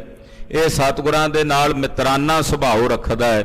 ਇਹ ਗੱਲ ਵੀ ਸਾਰੇ ਪਾਸੇ ਪਸਰ ਗਈ। ਚੰਦੂ ਗਹਾਏ ਸ਼ਾ ਮਰਵਾਇਓ। ਕਿ ਬਾਦਸ਼ਾਹ ਨੇ ਚੰਦੂ ਗੁਰੂ ਸਾਹਿਬ ਜੀ ਨੂੰ ਪਕੜਾ ਕੇ ਮਰਵਾ ਦਿੱਤਾ ਹੈ, ਗੁਰੂ ਸਾਹਿਬ ਜੀ ਦੇ ਹਵਾਲੇ ਚੰਦੂ ਕਰ ਦਿੱਤਾ ਹੈ। ਸ਼੍ਰੀ ਹਰਗੋਬਿੰਦ ਕੇ ਅਨੁਸਾਰੀ। ਔਰ ਬਾਦਸ਼ਾਹ ਗੁਰੂ ਹਰਗੋਬਿੰਦ ਸਾਹਿਬ ਜੀ ਦੇ ਅਨੁਸਾਰੀ ਹੋ ਕੇ ਚੱਲਦਾ। ਇਹ ਗੱਲ ਹੁਣ ਘਰ ਘਰ 'ਚ ਹੋਣ ਲੱਗੀ। ਪੂਰੇ ਪੰਜਾਬ ਭਰ ਦੇ ਵਿੱਚ ਇਹ ਗੱਲ ਪਸਰ ਗਈ ਕਿ ਜਹਾਂਗੀਰ ਬਾਦਸ਼ਾਹ ਛੇਵੇਂ ਪਾਤਸ਼ਾਹ ਜੀ ਦੀ ਆਗਿਆ ਦੇ ਅਨੁਸਾਰ ਚੱਲਦਾ ਹੈ। ਜਹਾਂਗੀਰ ਬਹੁ ਸ਼ਰਧਾ ਤਾਰੀ। ਜਹਾਂਗੀਰ ਦੇ ਮਨ 'ਚ ਗੁਰੂ ਪਾਤਸ਼ਾਹ ਪ੍ਰਤੀ ਬਹੁਤ ਸ਼ਰਧਾ ਹੈ। ਉਹਨਾਂ ਦੇ ਕਹੇ ਹੋਏ ਕੱਲੇ ਕੱਲੇ ਵਾਕ ਨੂੰ, ਕੱਲੇ ਕੱਲੇ ਬਚਨ ਨੂੰ ਜਹਾਂਗੀਰ ਬਾਦਸ਼ਾਹ ਖਿੜੇ ਮੱਥੇ ਪ੍ਰਵਾਨ ਕਰਦਾ ਹੈ। ਜਿਨ ਕੋ ਕਹਿਓ ਮਾਨ ਇਮਲੀਨ। ਕਹਿੰਦੇ ਵੇਖੋ ਜਿਉ ਗੁਰੂ ਹਰਗੋਬਿੰਦ ਸਾਹਿਬ ਨੇ ਕਿਹਾ, ਜਹਾਂਗੀਰ ਬਾਦਸ਼ਾਹ ਨੇ ਝੱਟ ਮੰਨ ਲਿਆ। ਉਹਦੀ ਇਹ ਉਦਾਹਰਣ ਹੈ। 52 ਰਾਵ ਛੋਰ ਕਰ ਦੀਨ। ਕਿੱਡਾ ਔਖਾ ਕੰਮ ਸੀ 52 ਰਾਜੇ ਛੱਡਣੇ, ਕੋਈ ਸੌਖੇ ਸੀ ਬਾਦਸ਼ਾਹ ਲਈ? ਰਾਜਾ ਤਾਂ ਇੱਕ ਗ੍ਰਿਫਤਾਰ ਕੀਤਾ ਹੋਵੇ, ਬਾਗੀ ਉਹ ਨਹੀਂ ਛੱਡਿਆ ਜਾਂਦਾ। 52 ਰਾਜੇ ਗੁਰੂ ਹਰਗੋਬਿੰਦ ਸਾਹਿਬ ਦੇ ਕਹਿਣ ਤੇ ਬਾਦਸ਼ਾਹ ਨੇ ਝੱਟ ਹੀ ਛੱਡ ਦਿੱਤੇ ਨੇ। ਵੇਖੋ ਕਿੰਨਾ ਸਤਿਕਾਰ ਹੋਵੇਗਾ ਉਹਦੇ ਦਿਲ 'ਚ, ਗੁਰੂ ਸਾਹਿਬ ਜੀ ਪ੍ਰਤੀ ਕਿੰਨੀ ਭਾਵਨਾ ਬਣ ਗਈ ਹੋਵੇਗੀ ਕਿ 52 ਰਾਜੇ ਗੁਰੂ ਪਾਤਸ਼ਾਹ ਦੇ ਕਹਿਣ ਤੇ ਉਸੇ ਵੇਲੇ ਰਿਹਾ ਕਰ ਦਿੱਤੇ, ਗਵਾਲੀਅਰ ਦੇ ਕਿਲੇ 'ਚੋਂ ਛੱਡ ਦਿੱਤੇ। ਮੇਰਵਾਨ ਪ੍ਰਿਥੀਏ ਕੋ ਨੰਦ। ਇਹ ਗੱਲ ਹੁਣ ਘਰ ਘਰ 'ਚ ਚੱਲ ਰਹੀ ਹੈ ਕਿ ਬਾਦਸ਼ਾਹ ਗੁਰੂ ਸਾਹਿਬ ਨਾਲ ਬਹੁਤ ਪ੍ਰੇਮ ਕਰਦਾ, ਬੜੀ ਸ਼ਰਧਾ ਰੱਖਦਾ, ਸਤਿਕਾਰ ਰੱਖਦਾ। ਹੁਣ ਇਹ ਗੱਲ ਜਿੱਥੇ ਸਾਰੇ ਸ਼ਹਿਰਾਂ 'ਚ ਪਸਰੀ ਹੋਈ, ਇਹ ਗੱਲ ਹੁਣ ਬਾਬੇ ਪ੍ਰਿਥੀ ਚੰਦ ਦੇ ਘਰ ਵੀ ਪਹੁੰਚਣੀ ਸੀ। ਭਾਵੇਂ ਕਿ ਬਾਬਾ ਪ੍ਰਿਥੀ ਚੰਦ ਜੀ ਚਲਾਣਾ ਕਰ ਚੁੱਕੇ ਨੇ, ਪਰ ਉਹ ਬੀਜ ਗਏ ਸੀ ਨਫ਼ਰਤ ਦਾ ਆਪਣੇ ਪੁੱਤਰ ਮਿਹਰਵਾਨ ਦੇ ਹਿਰਦੇ 'ਚ। ਮਰਨ ਤੋਂ ਪਹਿਲਾਂ ਹੇਹਰ ਪਿੰਡ 'ਚ ਬਾਬੇ ਪ੍ਰਿਥੀ ਚੰਦ ਨੇ ਸੁਨੇਹਾ ਭੇਜਿਆ ਸੀ ਵੀ ਮੇਰੇ ਪੁੱਤ ਮਿਹਰਬਾਨ ਨੂੰ ਕਹਿਓ ਉਦੋਂ ਤੱਕ ਸੁੱਖ ਨਾਲ ਨਾ ਸੋਵੇ ਜਦੋਂ ਤੱਕ ਗੁਰੂ ਹਰਗੋਬਿੰਦ ਸਾਹਿਬ ਨੂੰ ਮਾਰ ਕੇ ਗੱਦੀ ਤੇ ਨਹੀਂ ਬਹਿੰਦਾ। ਉਹ ਬੀਜ ਜਿਹੜਾ ਪਿਓ ਦੇ ਮਨ ਵਿੱਚ ਸੀ ਨਫ਼ਰਤ ਦਾ, ਉਹ ਇਹਨੇ ਆਪਣੇ ਪੁੱਤ ਦੇ ਹਿਰਦੇ ਵਿੱਚ ਵੀ ਬੀਜ ਦਿੱਤਾ ਸੀ। ਬਾਬੇ ਮਿਹਰਬਾਨ ਹੋਣਾ ਨੂੰ ਵੀ ਇਸ ਗੱਲ ਦਾ ਪਤਾ ਲੱਗਾ ਕਿ ਗੁਰੂ ਹਰਗੋਬਿੰਦ ਸਾਹਿਬ ਤੇ ਜਹਾਂਗੀਰ ਦੀ ਬਹੁਤ ਗੂੜੀ ਸਾਂਝ ਬਣ ਗਈ ਹੈ। ਗੁਰ ਵਡਿਆਈ ਸੁਨੇ ਬਿਲੰਦ। ਜਦੋਂ ਗੁਰੂ ਘਰ ਦੀ ਵਡਿਆਈ, ਚੰਦੂ ਦੀ ਮੌਤ ਤੇ ਗੁਰੂ ਘਰ ਦੀ ਸੋਭਾ ਬਾਰੇ ਬਾਬਾ ਮਿਹਰਬਾਨ ਜੀ ਸੁਣਦੇ ਹਨ। ਦੁਖੀ ਹੋਏ ਪਛਤਾਵਤ ਮਾਂ। ਔਰ ਦੁਖੀ ਹੋ ਕੇ ਬੜਾ ਪਛਤਾਉਂਦਾ ਮਿਹਰਬਾਨ। ਇੱਥੇ ਮਾਲਵੇ ਦੇ ਇਲਾਕੇ 'ਚ ਕੋਠੇ ਗੁਰੂ ਰਹਿੰਦਾ, ਮਨ 'ਚ ਬੜਾ ਪਛਤਾਵਾ ਹੁੰਦਾ ਵੀ ਵਡਿਆਈ ਸਾਡੀ ਹੋ ਇਹਨਾਂ ਦੀ ਰਹੀ ਹੈ, ਹੱਕ ਤਾਂ ਮੇਰੇ ਪਿਤਾ ਦਾ ਬਣਦਾ ਸੀ, ਖੋਇਆ ਇਹਨਾਂ ਦੇ ਪਿਤਾ ਨੇ, ਹੁਣ ਆਪੇ ਗੁਰੂ ਬਣ ਕੇ ਬੈਠਾ। ਤੋ ਮਿਹਰਬਾਨ ਦੇ ਮਨ 'ਚ ਬਹੁਤ ਜ਼ਿਆਦਾ ਦੁੱਖ ਦੇ ਨਾਲ ਧੁਖੀ ਲੱਗੀ ਰਹਿੰਦੀ ਹੈ। ਚਿੰਤਾ ਦੀ ਅੱਗ ਦੇ ਵਿੱਚ ਬਾਬਾ ਮਿਹਰਬਾਨ ਦਾ ਕਾਲਜਾ ਫੁਕਦਾ ਰਹਿੰਦਾ ਹੈ। ਪ੍ਰਥਮ ਕਾ ਹੋਈ ਅਬ ਕਾ। ਕਹਿੰਦੇ ਪਹਿਲਾਂ ਕੀ ਹੋਇਆ ਤੇ ਹੁਣ ਕੀ ਹੋ ਗਿਆ। ਝਗਰ ਤਰਿਓ ਨਾ ਪਿਤ ਕੁਛ ਪਾਇਓ। ਤੇਰਾ ਪਿਓ ਝਗੜਦਾ ਮਰ ਗਿਆ, ਉਹਨੂੰ ਕੁਝ ਨਹੀਂ ਮਿਲਿਆ। ਹੁਣ ਉਹ ਝਗੜਾ ਮੇਰੇ ਗਲ ਪਿਆ, ਲੱਗਦਾ ਮੈਨੂੰ ਵੀ ਕੁਝ ਨਹੀਂ ਹਾਸਲ ਹੋਣਾ। ਮਿਹਰਬਾਨ ਸੋਚਦਾ ਹੈ ਵੀ ਸਾਡੇ ਪੱਲੇ ਝਗੜੇ ਹੀ ਰਹਿ ਗਏ। ਜਦੋਂ ਗੁਰੂ ਰਾਮਦਾਸ ਸਾਹਿਬ ਨੇ ਕਹਿ ਦਿੱਤਾ ਸੀ ਨਾ, ਕਾਹੇ ਪੂਤ ਝਗੜਤ ਹੋ ਸੰਗ ਬਾਪ, ਉਹ ਝਗੜਾ ਉਦੋਂ ਹੀ ਗਲ ਪੈ ਗਿਆ ਬਾਬੇ ਪ੍ਰਿਥੀ ਚੰਦ ਦੇ। ਕਹਿੰਦੇ ਪਿਓ ਝਗੜਦਾ ਮਰ ਗਿਆ, ਉਹਨੂੰ ਕੁਝ ਹਾਸਲ ਨਹੀਂ ਹੋਇਆ। ਕਿਤਕ ਕਾਲ ਮੈਂ ਬੈਠ ਬਿਤਾਇਓ। ਤੇ ਕੁਝ ਸਮਾਂ ਹੁਣ ਮੈਨੂੰ ਬੈਠਿਆਂ ਬੀਤ ਗਏ ਨੇ, ਝਗੜਾ ਮੈਂ ਕੁਝ ਨਹੀਂ ਕੀਤਾ, ਸ਼ਾਂਤੀ ਨਾਲ ਬੈਠਾ ਰਿਹਾ ਤੇ ਕੀ ਹਾਸਲ ਹੋਇਆ ਮੈਨੂੰ? ਮੇਰਾ ਜਿੰਨਾ ਹੱਕ ਸੀ ਉਹ ਗੁਰੂ ਹਰਗੋਬਿੰਦ ਸਾਹਿਬ ਦੇ ਕੋਲ ਚਲਾ ਗਿਆ। ਹੁਤੇ ਸਹਾਇਕ ਤਬ ਸਮੁਦਾਏ। ਉਸ ਵੇਲੇ ਜਿੰਨੇ ਸਹਾਇਕ ਸੀ ਮੇਰੇ ਪਿਤਾ ਦੇ ਜਿੰਨੇ ਮਦਦਗਾਰ ਸਨ, ਗਏ ਪਿਤਾ ਕੇ ਸੰਗ ਬਿਲਾਏ। ਜਿੱਥੇ ਮੇਰਾ ਪਿਓ ਗਿਆ ਉੱਥੇ ਉਹ ਵੀ ਨਾਲ ਚਲੇ ਗਏ, ਉਹਨਾਂ ਨੂੰ ਵੀ ਨਾਲ ਹੀ ਸੱਦ ਲਿਆ ਉਹਨੇ। ਸੁਲੀ ਖਾਂ, ਸੁਲਭੀ ਖਾਂ, ਫਿਰ ਚੰਦੂ ਵੀ ਹੁਣ ਚਲਾ ਗਿਆ, ਜਿਹੜਾ ਇੱਕੋ ਇੱਕ ਹਮਾਇਤੀ ਬਾਕੀ ਬਚਿਆ ਸੀ ਮੇਰੇ ਪਿਤਾ ਦਾ। ਸੋਚਦਾ ਮਿਹਰਬਾਨ ਕਿ ਮੇਰੇ ਪਿਤਾ ਦੇ ਜਿੰਨੇ ਮਦਦਗਾਰ ਸਹਾਇਕ ਸਨ ਉਹ ਵੀ ਮੇਰੇ ਪਿਤਾ ਨਾਲ ਹੀ ਵਾਪਸ ਚਲੇ ਗਏ ਨਰਕ ਨੂੰ। ਕੁਛ ਬਦਲਾ ਚੰਦੂ ਨੇ ਲਿਓ। ਕਹਿੰਦੇ ਚੰਦੂ ਨੇ ਚਲੋ ਫਿਰ ਵੀ ਕੁਝ ਨਾ ਕੁਝ ਬਦਲਾ ਲਿਆ। ਮਿਹਰਬਾਨ ਸੋਚਦਾ ਵੀ ਚੰਦੂ ਫਿਰ ਵੀ ਕਾਮਯਾਬ ਰਿਹਾ, ਉਹਨੇ ਫਿਰ ਵੀ ਕੋਈ ਨਾ ਕੋਈ ਬਦਲਾ ਤਾਂ ਲਿਆ ਨਾ। ਉਹਨੇ ਗੁਰੂ ਅਰਜਨ ਦੇਵ ਸਾਹਿਬ ਨੂੰ ਕਤਲ ਕੀਤਾ, ਉਹਨਾਂ ਨੂੰ ਸ਼ਹੀਦ ਕੀਤਾ, ਘੱਟੋ ਘੱਟ ਚੰਦੂ ਨੇ ਕੁਝ ਨਾ ਕੁਝ ਤਾਂ ਕੀਤਾ ਹੈ। ਕੀਨ ਅਨੁਚਿਤ ਗਹਾਏ ਸੁਦਇਓ।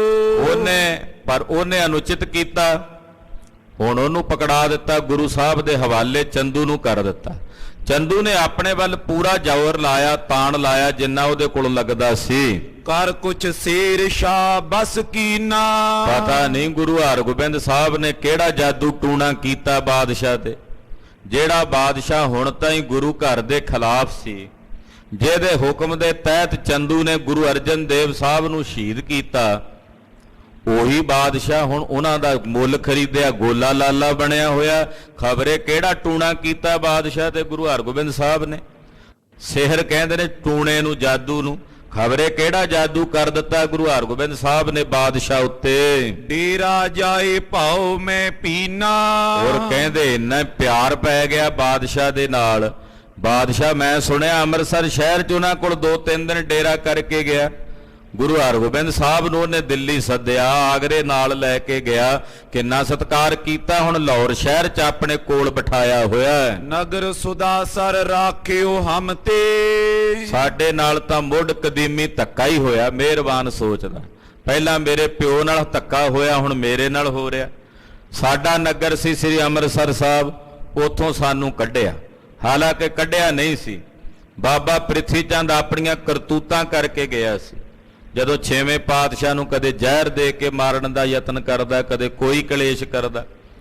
ਗਿਆ ਤਾਂ ਆਪਣੀ ਕਰਤੂਤ ਕਰਕੇ ਸੀ, 5ਵੇਂ ਪਾਤਸ਼ਾਹ ਤਾਂ ਵਰਜਿਆ ਵੀ ਸੀ। 5ਵੇਂ ਸਾਹਿਬ ਨੇ ਤਾਂ ਜਦੋਂ 6ਵੇਂ ਪਾਤਸ਼ਾਹ ਦੀ ਸ਼ਾਦੀ ਕੀਤੀ, ਉਦੋਂ ਵੀ ਸੁਨੇਹਾ ਭੇਜਿਆ ਸੀ ਕਿ ਭਰਾ ਜੀ ਗੁੱਸੇ ਗਿਲੇ ਛੱਡ ਕੇ ਵਿਆਹ ਚਾਹੋ, ਤੁਹਾਡੇ ਪੁੱਤ ਦਾ ਵਿਆਹ ਆ। ਉਦੋਂ ਵੀ ਬਾਬੇ ਪ੍ਰਿਥੀ ਚੰਦ ਨੇ ਇਨਕਾਰ ਕੀਤਾ ਸੀ। ਪਰ ਮਿਹਰਬਾਨ ਨੂੰ ਤਾਂ ਆਪਣਾ ਪਿਓ ਹੀ ਸਾਬਤ ਨਜ਼ਰ ਆਉਂਦਾ ਨਾ ਵੀ ਉਹੀ ਸਹੀ ਹੈ। ਕਹਿਣ ਲੱਗਾ, ਮਨ ਹੀ ਮਨ ਸੋਚਦਾ ਹੈ ਵੀ ਸਾਡੇ ਕੋਲੋਂ ਸ੍ਰੀ ਅੰਮ੍ਰਿਤਸਰ ਸਾਹਿਬ ਦਾ ਹੱਕ ਹਕੂਕ ਖੋਹ ਲਿਆ, ਉਹ ਸਾਨੂੰ ਨਹੀਂ ਦਿੱਤਾ। ਮਾਲਕ ਉਤੇ ਨਕੀਨੇ ਸਮਤੇ। ਅਸੀਂ ਤਾਂ ਮਾਲਕ ਸੀ, ਕਿਉਂਕਿ ਮੇਰਾ ਪਿਓ ਵੱਡਾ ਸੀ। ਵੱਡੇ ਪੁੱਤ ਦਾ ਹੱਕ ਹੁੰਦਾ ਜਗੀਰ ਤੇ, ਪਿਓ ਦੀ ਜਗੀਰ ਤੇ, ਗੱਦੀ ਦੇ ਉੱਤੇ। ਕਹਿੰਦੇ ਹੱਕ ਤਾਂ ਕੀ ਦੇਣਾ ਸੀ, ਸਾਨੂੰ ਆਪਣੇ ਬਰਾਬਰ ਵੀ ਨਹੀਂ ਰੱਖਿਆ, ਵੀ ਵਿੱਚੋਂ ਹਿੱਸਾ ਦਿੰਦੇ ਨਗਰ ਦੇ, ਉਹ ਵੀ ਨਹੀਂ ਦਿੱਤਾ, ਸਾਨੂੰ ਤਾਂ ਬਰਾਬਰ ਵੀ ਨਹੀਂ ਰੱਖਿਆ। ਅਬ ਉਪਾਏ ਕਿਆ ਕਰੇ ਬਨਾਈ। ਸੋਚਦਾ ਹੁਣ ਕੀ ਉਪਾਅ ਕਰਾਂ। ਬਾਬਾ ਮਿਹਰਬਾਨ ਸੋਚਦਾ ਮਨ ਹੀ ਮਨ, ਹੁਣ ਕੀ ਉਪਾਅ ਕਰਾਂ, ਕੀ ਯਤਨ ਕਰਾਂ। ਜਹਾਂਗੀਰ ਕੀ ਮਤ ਬਿਰਮਾਈ। ਹੁਣ ਤਾਂ ਗੁਰੂ ਹਰਗੋਬਿੰਦ ਸਾਹਿਬ ਨੇ ਜਹਾਂਗੀਰ ਨੂੰ ਆਪਣਾ ਨੌਕਰ ਹੀ ਬਣਾ ਲਿਆ, ਜਿਵੇਂ ਇਦਾਂ ਤੁਰਿਆ ਫਿਰਦਾ ਮਗਰ ਮਗਰ। ਉਹਦੀ ਮੱਤ ਬਰਮਾ ਲਈ ਆ ਗੁਰੂ ਹਰਗੋਬਿੰਦ ਸਾਹਿਬ ਨੇ। ਜਹਾਂਗੀਰ ਦੀ ਮੱਤ ਤੇ ਜਿਵੇਂ ਪੜਦਾ ਹੀ ਪਾ ਦਿੱਤਾ ਹੈ। ਸ਼ਾਹ ਜਾਂ ਸੋ ਮੇਲ ਜੇ ਕਰੀਏ। ਕਹਿਣ ਲੱਗਾ ਵੀ ਜਹਾਂਗੀਰ ਹੁਣ ਢਿੱਲਾ ਮੱਠਾ ਰਹਿੰਦਾ ਹੈ, ਇਹਨੇ ਕਿਹੜਾ ਸਦਾ ਬਹਿ ਰਹਿਣਾ, ਇਹਦੇ ਤੋਂ ਬਾਅਦ ਜਿਹਨੇ ਬਾਦਸ਼ਾਹ ਬਣਨਾ ਉਹਦੇ ਨਾਲ ਗੰਢ ਤੁੱਪ ਕਰੀਏ। ਮਿਹਰਬਾਨ ਹੋਰ ਅੱਗੇ ਨੂੰ ਚੱਲਿਆ ਇੱਕ ਕਦਮ ਪੁੱਟ ਕੇ ਕਿ ਬਾਦਸ਼ਾਹ ਜਹਾਂਗੀਰ ਦਾ ਪੁੱਤਰ ਹੈ, ਸਾਹਿਬਜ਼ਾਦਾ ਹੈ ਸ਼ਾਹਜਹਾਨ। ਤੇ ਮੈਂ ਸੁਣਿਆ ਵੀ ਸ਼ਾਹਜਹਾਨ ਜਿਹੜਾ ਹੈ ਉਹ ਥੋੜਾ ਜਿਹਾ ਹੋਰ ਸੁਭਾਅ ਦਾ ਬੰਦਾ, ਵੀ ਸ਼ਾਹਜਹਾਨ ਨਾਲ ਜੇ ਜਹਾਂਗੀਰ ਨਹੀਂ ਬਣਦਾ, ਗੱਲ ਮਿੱਤਰ ਨਹੀਂ ਬਣਦਾ, ਉਹਦੇ ਨਾਲ ਤਾਂ ਹੁਣ ਮਿੱਤਰਾਨਾ ਬਣਨਾ ਵੀ ਨਹੀਂ। ਉਹ ਤਾਂ ਕਦੇ ਗੁਰੂ ਘਰ ਦੇ ਖਿਲਾਫ ਨਹੀਂ ਭੁਗਤਣਾ ਉਹਨੇ। ਹੁਣ ਤਾਂ ਸ਼ਾਹਜਹਾਨ ਦੇ ਨਾਲ ਹੀ ਮੇਲ ਕਰਨਾ ਚਾਹੀਦਾ, ਉਹਦੇ ਨਾਲ ਜਾ ਕੇ ਸੰਧੀ ਕਰਨੀ ਚਾਹੀਦੀ ਹੈ। ਤੋ ਸਹਾਇਤਾ ਤਿਸ ਕੀ ਧਰੀਏ। ਇਹ ਸ਼ਾਹਜਹਾਨ ਨੂੰ ਮੈਂ ਆਪਣਾ ਮਿੱਤਰ ਬਣਾ ਲਵਾਂ, ਸ਼ਾਹਜਹਾਨ ਨੂੰ, ਤਾਂ ਫਿਰ ਉਹ ਮੇਰੀ ਆਉਣ ਵਾਲੇ ਸਮੇਂ 'ਚ ਸਹਾਇਤਾ ਕਰ ਸਕਦਾ ਹੈ। ਹੁਣ ਤਾਂ ਸ਼ਾਹਜਹਾਨ ਨਾਲ ਹੀ ਮਿੱਤਰਾਨਾ ਪਾਉਣਾ ਪਵੇਗਾ। ਚਿਤਵਤ ਕੌਣ ਮਿਲਾਵੇ ਜਾਏ। ਸੋਚਦਾ ਹੈ ਬਾਦਸ਼ਾਹ ਸ਼ਾਹਜਹਾਨ ਨੂੰ ਮਿਲਾਵੇ ਕੌਣ। ਮਨ 'ਚ ਸੋਚਦਾ ਵੀ ਮੇਰੀ ਤਾਂ ਜਾਣ ਪਛਾਣ ਕੋਈ ਨਹੀਂ ਉਹਦੇ ਨਾਲ, ਮਿਲਾਵੇਗਾ ਕੌਣ ਉਹਦੇ ਨਾਲ। ਸ਼ਾਹਜਹਾਨ ਨਾਲ ਮੇਰੀ ਮੁਲਾਕਾਤ ਕਿਵੇਂ ਹੋ ਸਕਦੀ ਹੈ। ਕਰੇ ਸੁਨਾਵਨ ਬਹੁ ਵਡਿਆਏ। ਜਿਹੜਾ ਜਾ ਕੇ ਸ਼ਾਹਜਹਾਨ ਨੂੰ ਮੇਰੀ ਵਡਿਆਈ ਸੁਣਾਵੇ, ਮੇਰੀ ਉਪਮਾ ਸੁਣਾਵੇ ਵੀ ਮੈਂ ਵੀ ਗੁਰੂ ਨਾ, ਮੇਰੇ ਕੋਲ ਵੀ ਬੜੀ ਕਲਾ, ਕੋਈ ਮੇਰੀ ਜਾ ਕੇ ਸਿਫਤ ਸੁਣਾਏਗਾ ਬਾਦਸ਼ਾਹ ਨੂੰ, ਕੋਈ ਮੇਰੇ ਸੋਹਲੇ ਗਾਵੇਗਾ ਬਾਦਸ਼ਾਹ ਕੋਲ, ਤਦੇ ਤੇ ਬਾਦਸ਼ਾਹ ਮੈਨੂੰ ਮਿਲੇਗਾ। ਪਰ ਹੁਣ ਕੌਣ ਜਾਵੇ ਬਾਦਸ਼ਾਹ ਕੋਲ, ਕੌਣ ਜਾ ਕੇ ਬਾਦਸ਼ਾਹ ਕੋਲ ਮੇਰੀ ਵਡਿਆਈ ਕਰੇ। ਹਰ ਗੋਬਿੰਦ ਸੰਗ ਜਿਸ ਕੋ ਦ્વੈਸ਼। ਗੁਰੂ ਹਰਗੋਬਿੰਦ ਸਾਹਿਬ ਦੇ ਖਿਲਾਫ ਕਿਹੜਾ ਬੰਦਾ ਲੱਭਾਂ। ਬਾਬਾ ਮਿਹਰਬਾਨ ਜੀ ਸੋਚਦੇ ਵੀ ਕਿਹੜਾ ਇਹੋ ਜਿਹਾ ਬੰਦਾ ਭਾਲਾਂ ਜਿਹੜਾ ਗੁਰੂ ਹਰਗੋਬਿੰਦ ਸਾਹਿਬ ਦੇ ਖਿਲਾਫ ਮਨ 'ਚ ਕਿਰਜਦਾ ਹੋਵੇ। ਔਰ ਉਹਨੂੰ ਮੈਂ ਆਪਣਾ ਮਿੱਤਰ ਬਣਾਵਾਂ ਤੇ ਉਹਨੂੰ ਭੇਜਾਂ ਸ਼ਾਹਜਹਾਨ ਦੇ ਕੋਲ। ਹਮਰੋ ਕਰੇ ਸੋ ਕਾਜ ਵਿਸ਼ੇਸ਼। ਜਿਹੜਾ ਗੁਰੂ ਹਰਗੋਬਿੰਦ ਸਾਹਿਬ ਦਾ ਦੁਸ਼ਮਣ ਹੋਵੇਗਾ ਉਹੀ ਮੇਰਾ ਮਿੱਤਰ ਬਣੇਗਾ, ਉਹੀ ਮੇਰਾ ਇਹ ਕਾਰਜ ਕਰੇਗਾ। ਸ਼ਾਹਜਹਾਨ ਨਾਲ ਮਿਲਾਉਣ ਦਾ ਮੇਰਾ ਇਹ ਕਾਰਜ ਉਹੀ ਨੇਪਰੇ ਚਾੜੇਗਾ। ਚੰਦੂ ਸੁਤ ਕੀ ਸੁਧ ਮੰਗਵਾਈ। ਫਿਰ ਇਹਨੇ ਸੋਚਿਆ, ਦਿਮਾਗ ਤੇ ਜ਼ੋਰ ਪਾਇਆ ਵੀ ਕਿਹਨਾਂ ਵਿਚਾਰ ਕਰਾਂ। ਅਖੀਰ ਨੂੰ ਕਹਿੰਦੇ ਜਿਹਦੇ ਪਿਓ ਨੂੰ ਦੁਰਦਸ਼ਾ ਕਰਕੇ ਮਾਰਿਆ ਉਹਦਾ ਪੁੱਤ ਕਿਹੜਾ ਘਰ ਸੁੱਖ ਨਾਲ ਬੈਠਾ ਹੋਣਾ। ਚੰਦੂ ਦੇ ਪੁੱਤਰ ਨੂੰ ਮਿੱਤਰ ਬਣਾਵਾ ਆਪਣਾ। ਬਾਬੇ ਮਿਹਰਬਾਨ ਦਾ ਦਿਮਾਗ ਹੁਣ ਉਧਰ ਕੰਮ ਕਰਨ ਲੱਗਾ ਵੀ ਚੰਦੂ ਦਾ ਪੋਤਾ ਕਰਮਚੰਦ, ਉਹਨੂੰ ਮੈਂ ਆਪਣਾ ਮਿੱਤਰ ਬਣਾਵਾਂ, ਉਹਦੇ ਕੋਲ ਸੁਨੇਹਾ ਭੇਜਾਂ, ਉਹਦੇ ਨਾਲ ਗੱਲਬਾਤ ਕਰਕੇ ਰਾਬਤਾ ਕਾਇਮ ਕਰਾਂ। ਸ਼ਾਹਜਹਾਂ ਤੱਕ ਪਹੁੰਚੇ ਜਾਈ। ਕਿਉਂਕਿ ਉਹ ਦੀਵਾਨ ਦਾ ਲੜਕਾ ਹੈ, ਉਹ ਸ਼ਾਹਜਹਾਨ ਦੇ ਨਾਲ ਮੈਨੂੰ ਪਤਾ ਲੱਗਾ ਵੀ ਸ਼ਾਹਜਹਾਨ ਨਾਲ ਉਹਦੀ ਮਿੱਤਰਤਾਈ ਵੀ ਹੈ, ਕਿਉਂਕਿ ਉਹ ਜਹਾਂਗੀਰ ਦਾ ਪੁੱਤਰ ਹੈ, ਉਹ ਦੀਵਾਨ ਚੰਦੂ ਦਾ ਪੁੱਤਰ। ਆਖਰ ਮਿਲਦੇ ਗਿਲਦੇ ਰਹੇ ਹੋਣਗੇ ਸ਼ਾਹੀ ਮਹਿਮਾਨਖਾਨਿਆਂ 'ਚ, ਤੇ ਉਹਦੀ ਬਾਦਸ਼ਾਹ ਦੇ ਘਰ ਵਿੱਚ ਆਉਣ ਜਾਣ ਦੀ ਗੱਲ ਵੀ ਖੁੱਲੀ ਹੋਣੀ ਆ। ਉਹ ਜਾ ਵੀ ਸਕਦਾ ਕਰਮਚੰਦ, ਚੰਦੂ ਦਾ ਪੁੱਤਰ ਜੋ ਹੋਇਆ। ਸ਼ਾਹਜਹਾਨ ਦੇ ਨਾਲ ਉਹ ਕਿਸੇ ਤਰੀਕੇ ਮੇਲ ਮਿਲਾਪ ਕਰ ਸਕਦਾ ਹੈ। ਸੁਨਹ ਰਖਿਓ ਹੋਏ ਮਿੱਤਰ ਹਮਾਰਾ। ਕਿਸੇ ਨੇ ਕੋਲੋਂ ਹਾਮੀ ਭਰੀ, ਕਹਿਣ ਲੱਗੇ ਬਾਬਾ ਮਿਹਰਬਾਨ ਜੀ ਇਹ ਤਾਂ ਬੜੀ ਵਧੀਆ ਗੱਲ ਹੈ ਜੀ, ਕਰਮਚੰਦ ਹੀ ਤੁਹਾਨੂੰ ਮਿਲਾ ਸਕਦਾ ਚੰਦੂ ਦਾ ਪੁੱਤ ਸ਼ਾਹਜਹਾਨ ਦੇ ਨਾਲ। ਇਹ ਸੁਣ ਕੇ ਮਾਨੋ ਇਉਂ ਖੁਸ਼ੀ ਹੋਈ ਬਾਬੇ ਮਿਹਰਬਾਨ ਨੂੰ ਜਿਵੇਂ ਹੁਣੇ ਹੀ ਗੁਰਤਾ ਮਿਲ ਗਈ ਹੋਵੇ। ਬੜੀ ਖੁਸ਼ੀ ਹੋਈ ਮਨ ਵਿੱਚ। ਜਿਸ ਕੋ ਪਿਤਾ ਚੰਦੂ ਇਮ ਮਾਰਾ। ਕਹਿੰਦੇ ਤਾਂ ਬੜੀ ਵਧੀਆ ਗੱਲ ਹੋ ਗਈ ਆ, ਉਹ ਮੇਰਾ ਮਿੱਤਰ ਬਣ ਸਕਦਾ ਜਿਹਦੇ ਪਿਓ ਨੂੰ ਗੁਰੂ ਹਰਗੋਬਿੰਦ ਸਾਹਿਬ ਨੇ ਇਉਂ ਦੁਰਦਸ਼ਾ ਕਰਕੇ ਮਾਰਿਆ। ਉਹਦੇ ਮਨ 'ਚ ਗੁਰੂ ਹਰਗੋਬਿੰਦ ਸਾਹਿਬ ਪ੍ਰਤੀ ਪੂਰੀ ਵੈਰ ਦੀ ਅੱਗ ਬਲਦੀ ਹੋਵੇਗੀ। ਉਹਨੂੰ ਤਾਂ ਮਿੱਤਰ ਬਣਾਉਣਾ ਹੀ ਚਾਹੀਦਾ, ਜਿਵੇਂ ਕਿਵੇਂ ਕਰਕੇ ਉਹਦੇ ਨਾਲ ਮੇਲ ਕਰਨਾ ਹੀ ਚਾਹੀਦਾ। ਇੱਕ ਦੋਏ ਵਾਰੀ ਦਾਸ ਪਠਾਇਓ। ਇਹ ਸੋਚ ਕੇ ਬਾਬੇ ਮਿਹਰਬਾਨ ਨੇ ਆਪਣੇ ਇੱਕ ਦੋ ਵੇਰੀ ਦਾਸ ਨੌਕਰ ਜਿਹੜੇ ਉਹ ਦਿੱਲੀ ਭੇਜੇ। ਆਪ ਮਿਲਨ ਕੋ ਬਿਉਂਤ ਬਣਾਇਓ। ਤੇ ਆਪ ਮਿਲਣ ਦੀ ਬਿਉਂਤਬੰਦੀ ਕੀਤੀ। ਚੰਦੂ ਦੇ ਪੁੱਤ ਨੂੰ, ਚੰਦੂ ਦੇ ਲੜਕੇ ਨੂੰ ਮਿਲਣ ਦੀ ਸਾਰੀ ਤਰਕੀਬ ਬਣਾਈ। ਪਾਗ ਦੁਸ਼ਾਲਾ ਧਨ ਕੁਛ ਲੀਨ। ਅਖੀਰ ਨੂੰ ਮੁਲਾਕਾਤ ਦਾ ਸਮਾਂ ਬਣ ਗਿਆ। ਚੰਦੂ ਦੇ ਲੜਕੇ ਨਾਲ ਮੇਲ ਮਿਲਾਪ ਦਾ, ਜਿਹੋ ਜਿਹੇ ਨੇਚਰ ਦੀ, ਜਿਹੋ ਜਿਹੀ ਬਿਰਤੀ ਦਾ ਕੋਈ ਬੰਦਾ ਹੁੰਦਾ ਹੈ, ਉਹ ਚਾਰ ਕੋਹਾਂ ਅੱਗੇ ਹੋ ਕੇ ਟੱਕਰ ਹੀ ਪੈਂਦਾ ਉਹਨੂੰ ਕੋਈ ਨਾ ਕੋਈ। ਕਹਾਵਤ ਹੈ ਨਾ ਇਦਾਂ ਦੀ ਵੀ ਜਿਹੋ ਜਿਹਾ ਹੋਵੇ ਬੰਦਾ ਆਪ, ਉਹਨੂੰ ਚਾਰ ਕੋਹ ਤੇ ਅੱਗੇ ਉਦਾਂ ਦਾ ਟੱਕਰ ਹੀ ਪੈਂਦਾ। ਇਹਨੇ ਵੇਖਿਆ ਵੀ ਮੇਰਾ ਮਿੱਤਰ ਬਣ ਗਿਆ, ਉਹਨਾਂ ਗੱਲਬਾਤ ਚੱਲ ਪਈ ਹੈ।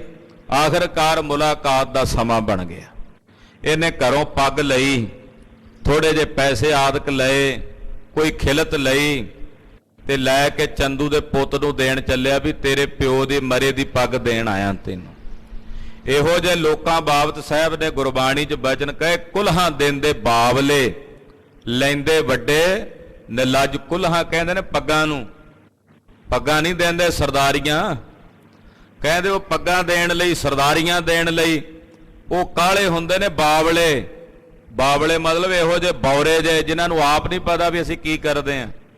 ਤੇ ਇਹੋ ਜਿਹੇ ਬਾਵਲੇ ਲੋਕਾਂ ਵੱਲੋਂ ਦਿੱਤੀਆਂ ਵਡਿਆਈਆਂ ਲੈਣ ਵਾਲੇ ਹੁੰਦੇ ਨਿਲੱਜ, ਬੇਸ਼ਰਮ। ਉਹ ਆ ਚੰਦੂ ਦਾ ਪੁੱਤ, ਦੇਣ ਵਾਲਾ ਮਿਹਰਬਾਨ। ਕਹਿੰਦੇ ਲੈ ਕੇ ਪੱਗ ਤੇ ਹੋਰ ਘਰੋਂ ਕੁਝ ਥੋੜੀ ਬਹੁਤੀ ਭੇਟਾ ਲੈ ਕੇ ਮਿਲਣ ਵਾਸਤੇ ਚੱਲ ਪਿਆ ਮਿਹਰਬਾਨ। ਚੰਦੂ ਨੰਦ ਕੋ ਮਿਲ ਕਰ ਦੀਨ। ਇੱਕ ਬੜਾ ਵਧੀਆ ਦੁਸ਼ਾਲਾ ਲੈ ਲਿਆ, ਮਾਨੋ ਜਿਵੇਂ ਚੰਦੂ ਦੇ ਪੁੱਤ ਨੇ ਖਬਰੇ ਕਿੱਡੀ ਵੱਡੀ ਕੁਰਬਾਨੀ ਕੀਤੀ ਚੰਦੂ ਦਾ ਪੁੱਤ ਬਣ ਕੇ। ਲਾਨਤੀ ਦੇ ਘਰ ਜੰਮ ਕੇ ਇਹਨੇ ਖਰੇ ਕੀ ਖੱਟਿਆ ਸੰਸਾਰ 'ਚ, ਜਿਹੜਾ ਬਾਬਾ ਮਿਹਰਬਾਨ ਉਹਨੂੰ ਪੱਗ ਦੇਣ ਗਿਆ, ਦੁਸ਼ਾਲਾ ਵੀ ਦਿੱਤਾ ਬੜਾ ਕੀਮਤੀ ਲਿਆ ਕੇ। ਦੋਨੋਂ ਗੁਰ ਕੀ ਨਿੰਦ ਬਖਾਨੀ। ਜੱਫੀਆਂ ਪਾ ਪਾ ਮਿਲੇ ਜਿਵੇਂ ਪਿਛਲੇ ਜਨਮਾਂ ਦੇ ਸੱਕੇ ਭਰਾ ਹੋਣ, ਜਿਵੇਂ ਕੁੰਭ ਦੇ ਮੇਲੇ ਤੇ ਵਿਛੜੇ 12 ਸਾਲਾਂ ਬਾਅਦ ਦੁਬਾਰਾ ਮਿਲੇ ਹੋਣ। ਬੜੇ ਚਾਅ ਨਾਲ ਮਿਲਦੇ ਜੱਫੇ ਪਾ ਪਾ ਕੇ, ਤੇ ਫਿਰ ਮਿਲ ਕੇ ਕੀ ਕਰਦੇ ਆ? ਗੁਰੂ ਪਾਤਸ਼ਾਹ ਦੀ ਨਿੰਦਾ ਕਰਦੇ ਆ। ਮਿਲ ਕੇ ਗੁਰੂ ਪਾਤਸ਼ਾਹ ਦੀ ਨਿੰਦਾ ਕਰਦੇ, ਰਲ ਰਲ ਕੇ ਬਹਿ ਕੇ ਮੂੰਹ ਜੋੜ ਜੋੜ ਕੇ। ਮਹਿਮਾ ਲਖ ਨਾ ਸਕੇ ਅਣਜਾਣੇ। ਅਣਜਾਣ ਨੇ, ਗੁਰੂ ਸਾਹਿਬ ਦੀ ਮਹਿਮਾ ਨਹੀਂ ਜਾਣਦੇ, ਪਾਤਸ਼ਾਹ ਦੀ ਵਡਿਆਈ ਨਹੀਂ ਜਾਣਦੇ, ਹਾਲਾਂਕਿ ਪ੍ਰਤੱਖ ਵੇਖ ਲਈ ਆ। ਫਿਰ ਵੀ ਨਹੀਂ ਜਾਣਦੇ। ਸ਼ਾਹਜਹਾਂ ਸੋ ਮੋਏ ਮਿਲਾਵੋ। ਬਾਬੇ ਮਿਹਰਬਾਨ ਨੇ ਆਖਿਆ, ਵੀਰ ਤੂੰ ਮੈਨੂੰ ਜਿਵੇਂ ਕਿਵੇਂ ਕਰਕੇ ਸ਼ਾਹਜਹਾਨ ਨਾਲ ਮਿਲਾ। ਕੁਵਰ ਹੈ ਲੈ, ਕਿਉਂਕਿ ਬਾਦਸ਼ਾਹ ਨਹੀਂ ਸੀ ਬਣਿਆ ਸ਼ਾਹਜਹਾਨ, ਪਰ ਅਸਾਰ ਉਹਦੇ ਸੀ ਬਣਨ ਦੇ, ਉਹਨੇ ਹੀ ਬਣਨਾ ਸੀ ਬਾਦਸ਼ਾਹ। ਕਹਿਣ ਲੱਗਾ ਵੀ ਮੈਨੂੰ ਸ਼ਾਹਜਹਾਨ ਦੇ ਨਾਲ ਜਿਵੇਂ ਕਿਵੇਂ ਮਿਲਾ। ਯਤਨ ਰਚੋ ਜੈਸੇ ਰਿਪ ਕਾਵੋ। ਤੇ ਸ਼ਾਹਜਹਾਨ ਨੂੰ ਮਿਲ ਕੇ ਆਪਾਂ ਯਤਨ ਕਰੀਏ ਜਿਹਦੇ ਨਾਲ ਆਪਾਂ ਆਪਣੇ ਦੁਸ਼ਮਣ ਨੂੰ ਮਾਰ ਸਕੀਏ, ਕਿਉਂਕਿ ਤੇਰਾ ਤੇ ਮੇਰਾ ਦੁਸ਼ਮਣ ਇੱਕੋ ਹੀ ਹੈ।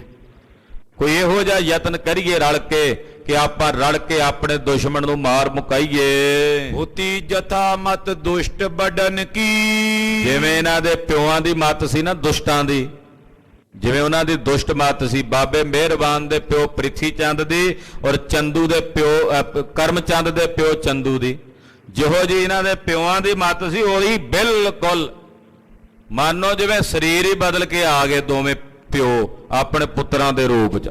ਨਿੰਨ ਬਿਨ ਉਹੀ ਖੋਟੀ ਮੱਤ ਇਹਨਾਂ ਦੇ ਅੰਦਰ ਹੈ। ਗੁਰ ਸੰਗ ਦਰੋਈ ਤਥਾ ਦੋਇਨ ਕੀ। ਜਿਵੇਂ ਇਹਨਾਂ ਦੇ ਪਿਓ ਗੁਰੂ ਪਾਤਸ਼ਾਹ ਦੇ ਦਰੋਹੀ ਸਨ, ਉਦਾਂ ਇਹ ਵੀ ਗੁਰੂ ਪਾਤਸ਼ਾਹ ਦੇ ਦਰੋਹੀ ਬਣ ਗਏ। ਆਮ ਕਰਕੇ ਕਹਾਵਤ ਹੈ, ਪਿਓ ਪਰ ਪੂਤ ਨਸਲ ਪਰ ਘੋੜਾ, ਬਹੁਤਾ ਨਹੀਂ ਤੇ ਥੋੜਾ ਥੋੜਾ। ਵੀ ਥੋੜਾ ਥੋੜਾ ਪਿਓ ਤੇ ਚਲੇ ਹੀ ਜਾਂਦਾ ਨਾ ਪੁੱਤ, ਪਰ ਇੱਥੇ ਤਾਂ ਕੁਝ ਖਜਾਇਆ ਹੀ ਨਹੀਂ ਦੋਨਾਂ ਨੇ। ਦੋਵੇਂ ਹੀ ਆਪਣੇ ਪਿਓਾਂ ਦੇ ਰੂਪ ਹੀ ਬਣ ਗਏ ਦੋਵੇਂ। ਉਹੀ ਖੋਟੀ ਮੱਤ ਇਹਨਾਂ ਵਿੱਚ ਆ ਜੋ ਉਹਨਾਂ ਵਿੱਚ ਸੀ। ਚੰਦੂ ਪ੍ਰਿਥਿਆ ਬੈਰ ਬਿਸਾਲਾ। ਜਿਵੇਂ ਚੰਦੂ ਤੇ ਪ੍ਰਿਥੀ ਚੰਦ ਦੋਵੇਂ ਵੈਰ ਰੱਖਦੇ ਸੀ ਸਤਿਗੁਰੂ ਜੀ ਦੇ ਪ੍ਰਤੀ। ਸ਼੍ਰੀ ਅਰਜਨ ਸੰਗ ਕੀਏ ਸਭ ਕਾਲਾ। ਹਰ ਵੇਲੇ ਗੁਰੂ ਅਰਜਨ ਦੇਵ ਸਾਹਿਬ ਦੇ ਖਿਲਾਫ ਇਹਨਾਂ ਦੋਨਾਂ ਨੇ ਬਿਉਂਤਾਂ ਗੁੰਦੀਆਂ ਸੀ, ਚੰਦੂ ਨੇ ਤੇ ਪ੍ਰਿਥੀ ਚੰਦ ਨੇ। ਚੰਦੂ ਨੰਦ ਅਰ ਪ੍ਰਿਥਿਆ ਨੰਦ। ਇਨ ਬਿਨ ਉਸੇ ਤਰ੍ਹਾਂ ਚੰਦੂ ਦਾ ਪੁੱਤਰ ਤੇ ਬਾਬੇ ਪ੍ਰਿਥੀ ਚੰਦ ਦਾ ਪੁੱਤਰ ਮਿਹਰਬਾਨ। ਪੇਰਿਪ ਤਿਮ ਸ਼੍ਰੀ ਹਰ ਗੋਬਿੰਦ। ਇਹਨਾਂ ਦੇ ਪਿਓ ਗੁਰੂ ਅਰਜਨ ਦੇਵ ਸਾਹਿਬ ਦੇ ਦੁਸ਼ਮਣ ਬਣੇ ਰਹੇ, ਇਹ ਹੁਣ ਦੋਵੇਂ ਗੁਰੂ ਹਰਗੋਬਿੰਦ ਸਾਹਿਬ ਦੇ ਦੁਸ਼ਮਣ ਬਣ ਗਏ, ਛੇਵੇਂ ਪਾਤਸ਼ਾਹ ਦੇ ਦੁਸ਼ਮਣ ਬਣ ਗਏ। ਦਰਅਸਲ ਗੁਰੂ ਸਾਹਿਬ ਦੇ ਦੁਸ਼ਮਣ ਕੀ ਹੋਣਾ ਇਹਨਾਂ, ਇਹ ਆਪਣੇ ਦੁਸ਼ਮਣ ਆਪ ਬਣੇ ਆ। ਸਤਿਗੁਰਾਂ ਦਾ ਕੀ ਵਿਗੜਨਾ? ਆਕਾਸ਼ ਵੱਲ ਮੂੰਹ ਕਰਕੇ ਕੋਈ ਥੁੱਕੇ, ਆਕਾਸ਼ ਦਾ ਕੀ ਵਿਗੜਦਾ ਭਲਾ? ਆਕਾਸ਼ ਦਾ ਵਿਗੜਦਾ ਕੁਝ? ਆਕਾਸ਼ ਵੱਲ ਮੂੰਹ ਕਰਕੇ ਥੁੱਕੇ, ਉਹਦਾ ਆਪਣਾ ਮੂੰਹ ਮੈਲਾ ਹੁੰਦਾ। ਇਹਨਾਂ ਨੇ ਆਪ ਹੀ ਮਰਨਾ ਹੈ, ਆਪਣੀਆਂ ਕਰਤੂਤਾਂ ਕਰਕੇ ਗੁਰੂ ਪਾਤਸ਼ਾਹ ਨਾਲ ਵੈਰ ਰੱਖਦੇ ਨੇ ਦੋਵੇਂ। ਕੀਤਕ ਦਿਨ ਮੈਂ ਬਿਉਂਤ ਬਣਾਇਓ। ਇਹਨਾਂ ਨੇ ਕੁਝ ਦਿਨਾਂ ਦੇ ਵਿੱਚ ਹੀ ਰਲ ਮਿਲ ਕੇ ਵਿਉਂਤ ਬਣਾ ਲਈ। ਸ਼ਾਹਜਹਾਂ ਸੰਗ ਜਾਏ ਮਿਲਾਇਓ। ਕਰਮਚੰਦ ਦਾ ਹੁਣ ਬਾਦਸ਼ਾਹੀ ਘਰਾਣੇ ਵਿੱਚ ਤਾਂ ਮੇਲ ਮਿਲਾਪ ਸੀਗਾ ਹੀ ਚੰਦੂ ਦੇ ਪੁੱਤ ਦਾ। ਉਹਨੇ ਬਾਬੇ ਮਿਹਰਬਾਨ ਨੂੰ ਨਾਲ ਲਿਆ ਤੇ ਸ਼ਾਹਜਹਾਨ ਦੇ ਨਾਲ ਮੁਲਾਕਾਤ ਕਰਾ ਲਈ। ਸੁਨੋ ਸ਼ਾਹ ਸੁਤ ਕਿਆ ਹਮ ਕਹੀਂ। ਸ਼ਾਹਜਹਾਨ ਨੂੰ ਜਾ ਮਿਲੇ, ਕਹਿਣ ਲੱਗੇ ਹੇ ਬਾਦਸ਼ਾਹ ਦੇ ਪੁੱਤਰ, ਕਿਉਂਕਿ ਹਾਲੇ ਸਹਿਜਾਦਾ ਸੀ। ਕਹਿੰਦਾ ਹੇ ਸਹਿਜਾਦਾ ਸ਼ਾਹਜਹਾਨ, ਆਉਣ ਵਾਲੇ ਸਮੇਂ ਦੇ ਹਿੰਦੁਸਤਾਨ ਦੇ ਬਾਦਸ਼ਾਹ, ਸੁਣ ਤੈਨੂੰ ਅਸੀਂ ਕੀ ਕਹੀਏ ਕੀ ਸੁਣਾਈਏ। ਚਿਰੰਕਾਲ ਕੇ ਨਿਆਵ ਨ ਲਈ। ਬੜਾ ਲੰਮਾ ਸਮਾਂ ਹੋ ਗਿਆ, ਸਾਡੇ ਪਿਓ ਇਨਸਾਫ ਨਹੀਂ ਲੈ ਸਕੇ, ਉਹ ਮਰ ਗਏ। ਹਮਰੋ ਉਨਕੋ ਏਕ ਪਿਤਾਮਾ। ਮਿਹਰਬਾਨ ਬੋਲਿਆ, ਕਹਿਣ ਲੱਗਾ ਮੇਰੇ ਦਾਦਾ ਜੀ ਔਰ ਉਹਨਾਂ ਦੇ ਦਾਦਾ ਜੀ, ਯਾਨੀ ਕਿ ਗੁਰੂ ਹਰਗੋਬਿੰਦ ਸਾਹਿਬ ਦੇ ਦਾਦਾ ਜੀ ਇੱਕੋ ਹੀ ਨੇ। ਮੈਂ ਵੀ ਗੁਰੂ ਰਾਮਦਾਸ ਸਾਹਿਬ ਦਾ ਪੋਤਰਾ ਤੇ ਗੁਰੂ ਹਰਗੋਬਿੰਦ ਸਾਹਿਬ ਵੀ ਗੁਰੂ ਰਾਮਦਾਸ ਸਾਹਿਬ ਦੇ ਪੋਤਰੇ ਨੇ। ਮਮ ਪਿਤ ਬਡੋ ਚੈਤ ਸਭ ਸਾਮਾ। ਮੇਰਾ ਪਿਓ ਵੱਡਾ ਸੀ ਪ੍ਰਿਥੀ ਚੰਦ, ਉਹਦਾ ਹੱਕ ਬਣਦਾ ਸੀ ਸਾਰੀ ਸਮੱਗਰੀ ਤੇ ਗੁਰੂ ਘਰ ਤੇ ਗੁਰਤਾ ਗੱਦੀ ਉੱਤੇ। ਤਿਸ ਕੋ ਪਿਤ ਲਗੂ ਸਭ ਕਿਛ ਲੀਨ। ਗੁਰੂ ਹਰਗੋਬਿੰਦ ਸਾਹਿਬ ਦੇ ਪਿਤਾ ਜੀ ਛੋਟੇ ਸਨ, ਗੁਰੂ ਅਰਜਨ ਦੇਵ ਸਾਹਿਬ, ਉਹਨਾਂ ਨੇ ਸਾਰਾ ਕੁਝ ਹੀ ਲੈ ਲਿਆ। ਜੋ ਸੀ ਮੇਰੇ ਪਿਤਾ ਦਾ ਹੱਕ ਉਹਨਾਂ ਨੇ ਸਾਰਾ ਖੋਹ ਲਿਆ। ਪੂਰੀ ਨਿਕਾਸੇ ਛਲ ਬਲ ਕੀਨ। ਔਰ ਛਲ ਬਲ ਕਰਕੇ ਕਪਟ ਕਰਕੇ ਮੇਰੇ ਪਿਤਾ ਨੂੰ ਨਗਰੀ ਚੋਂ ਕੱਢ ਦਿੱਤਾ। ਹਮਰੋ ਕਹਿਨ ਹਾਰ ਨੈ ਕੋਈ। ਪਰ ਸਾਡੇ ਵੱਲੋਂ ਤਾਂ ਕੋਈ ਕਹਿਣ ਵਾਲਾ ਹੀ ਨਹੀਂ ਸੀ, ਕੋਈ ਸਾਡੇ ਕਿਸੇ ਨੇ ਆ ਕੇ ਸਾਡੀ ਸਹਾਇਤਾ ਨਹੀਂ ਕੀਤੀ। ਮੈਂ ਚੰਦੂ ਨੰਦ ਨ ਪਹੁੰਚੇ ਉਧੋਈ। ਤੇ ਆ ਚੰਦੂ ਦਾ ਪੁੱਤਰ ਹੈ ਮੇਰੇ ਨਾਲ ਆਇਆ, ਇਹਦੇ ਨਾਲ ਵੀ ਮੇਰੀ ਮੁਲਾਕਾਤ ਨਹੀਂ ਹੋਈ। ਉਹ ਵੀ ਹੁਣ ਨਵੀਂ ਨਵੀਂ ਅਸੀਂ ਸਾਡੀ ਸਾਂਝ ਬਣੀ ਹੈ। ਕਹਿ ਕਹਿ ਕੌਣ ਸ਼ਾਹ ਸਮਝਾਵੇ। ਤੇ ਬਾਦਸ਼ਾਹ ਨੂੰ ਹੁਣ ਕੌਣ ਸਮਝਾਵੇ?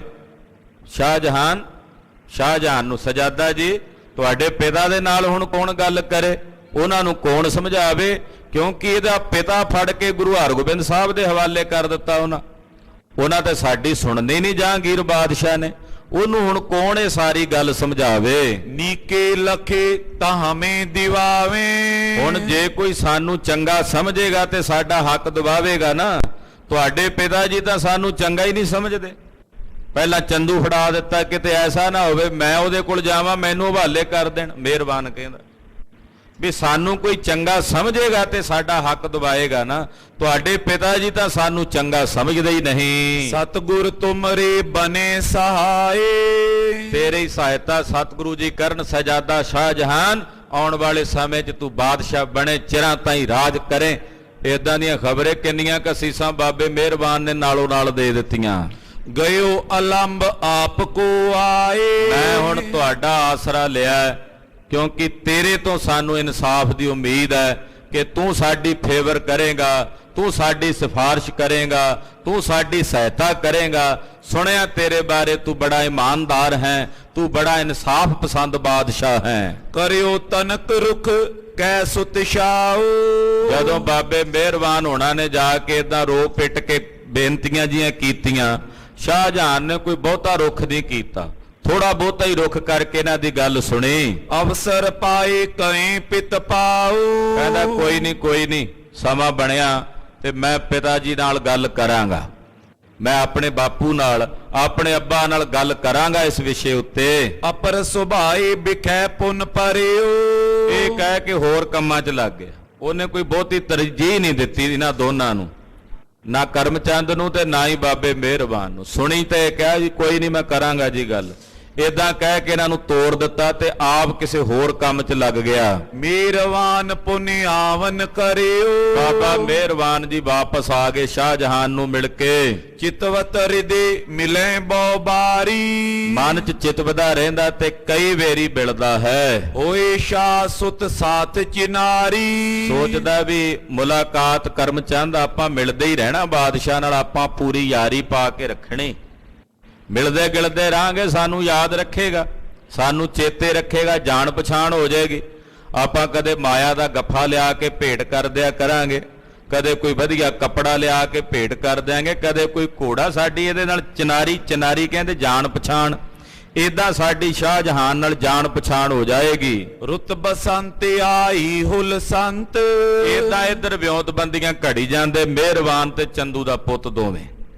ਇੱਧਰ ਲਾਹੌਰ ਸ਼ਹਿਰ ਦੀ ਸੁਣੋ, ਬਸੰਤ ਰਿਤੂ ਆ ਗਈ। ਹਾਂਜੀ, ਬਰਨ ਬਰਨ ਸੁਮਨਸ ਬਿਗ ਸੰਤ। ਰੰਗ ਰੰਗ ਦੇ ਫੁੱਲ ਖਿੜੇ, ਬਸੰਤ ਰਿਤੂ ਆਈ, ਚੇਤਰ ਦਾ ਮਹੀਨਾ ਚੜਿਆ, ਸਭ ਪਾਸੇ ਬਸੰਤ ਪ੍ਰਫੁੱਲਤ ਹੋਈ।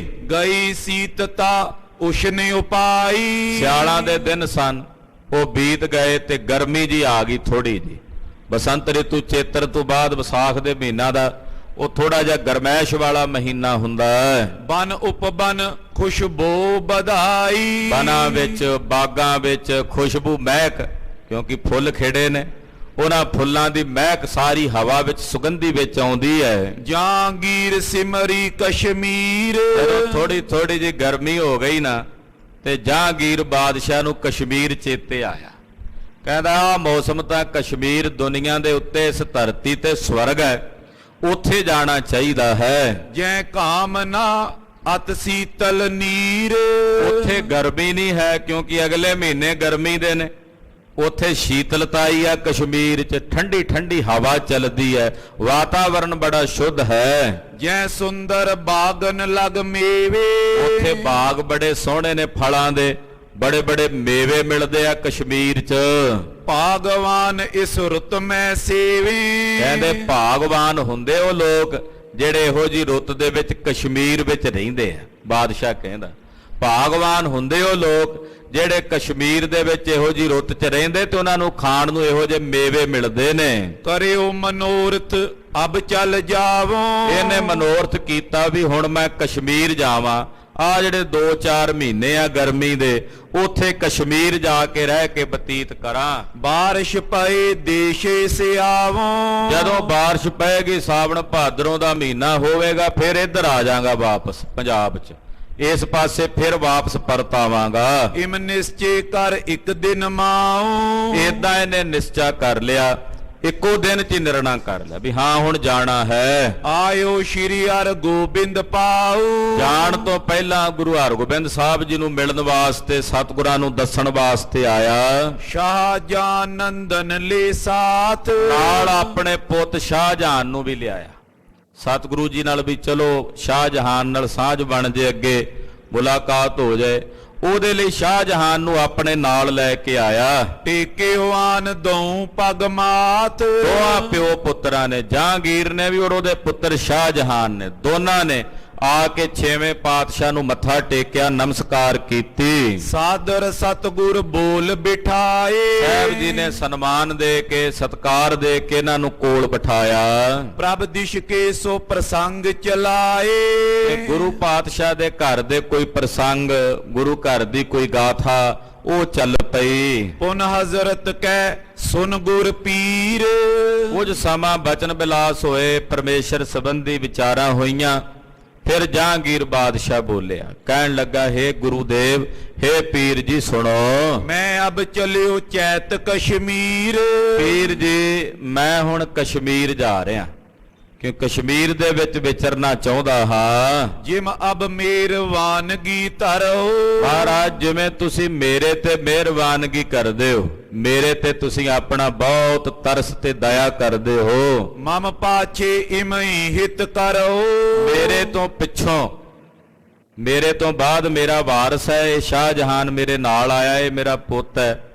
ਜਿਵੇਂ ਮੇਰੇ ਤੇ ਕਿਰਪਾ ਰੱਖਦੇ ਹੋ, ਸ਼ਾਹਜਹਾਂ ਸੇਵਾ ਤੁਮ ਠਾਨੇ, ਮਹਾਰਾਜ ਉਸੇ ਤਰ੍ਹਾਂ ਦੀ ਮਿਹਰਬਾਨਗੀ ਸ਼ਾਹਜਹਾਨ ਤੇ ਰੱਖਿਓ। ਮੈਂ ਚੱਲਿਆ ਕਸ਼ਮੀਰ, ਇਹ ਲਾਹੌਰ ਹੀ ਆ ਸ਼ਾਹਜਹਾਨ, ਇਹ ਤੁਹਾਡੀ ਹਰ ਪ੍ਰਕਾਰ ਦੀ ਸੇਵਾ ਇੱਥੇ ਕਰੇਗਾ। ਮੇਰੇ ਪਿੱਛੋਂ ਤੁਹਾਡੀ ਸੇਵਾ 'ਚ ਕੋਈ ਕਮੀ ਨਹੀਂ ਰਹੇਗੀ, ਇਹ ਇੱਥੇ ਤੁਹਾਡੇ ਕੋਲ ਰਹਿ ਕੇ ਤੁਹਾਡੀ ਸੇਵਾ ਕਰੇਗਾ। ਰਹੇ ਇਹਾਂ ਸਭ ਬਿਦ ਕੋ ਜਾਣੇ, ਇਹ ਇੱਥੇ ਰਹੇਗਾ, ਜਿਵੇਂ ਆਪ ਜੀ ਨੂੰ ਭਾਵੇ ਇਹਦੇ ਕੋਲੋਂ ਸੇਵਾ ਲਿਓ। ਮੋ ਪਰ ਕਿਰਪਾ ਕਰਤ ਜਿਸ ਰੀਤ, ਮਹਾਰਾਜ ਜਿਵੇਂ ਤੁਸੀਂ ਮੇਰੇ ਤੇ ਕਿਰਪਾ ਰੱਖੀ ਹੈ, ਮੇਰੇ ਤੇ ਦਇਆ ਦ੍ਰਿਸ਼ਟੀ ਕੀਤੀ ਹੈ, ਇਸ ਪਰ ਪੀ ਤੁਮ ਠਾਨੋ ਨੀਤ, ਮਹਾਰਾਜ ਉਸੇ ਤਰ੍ਹਾਂ ਮੇਰੇ ਪੁੱਤ ਤੇ ਵੀ ਕਿਰਪਾ ਹੀ ਰੱਖਿਓ।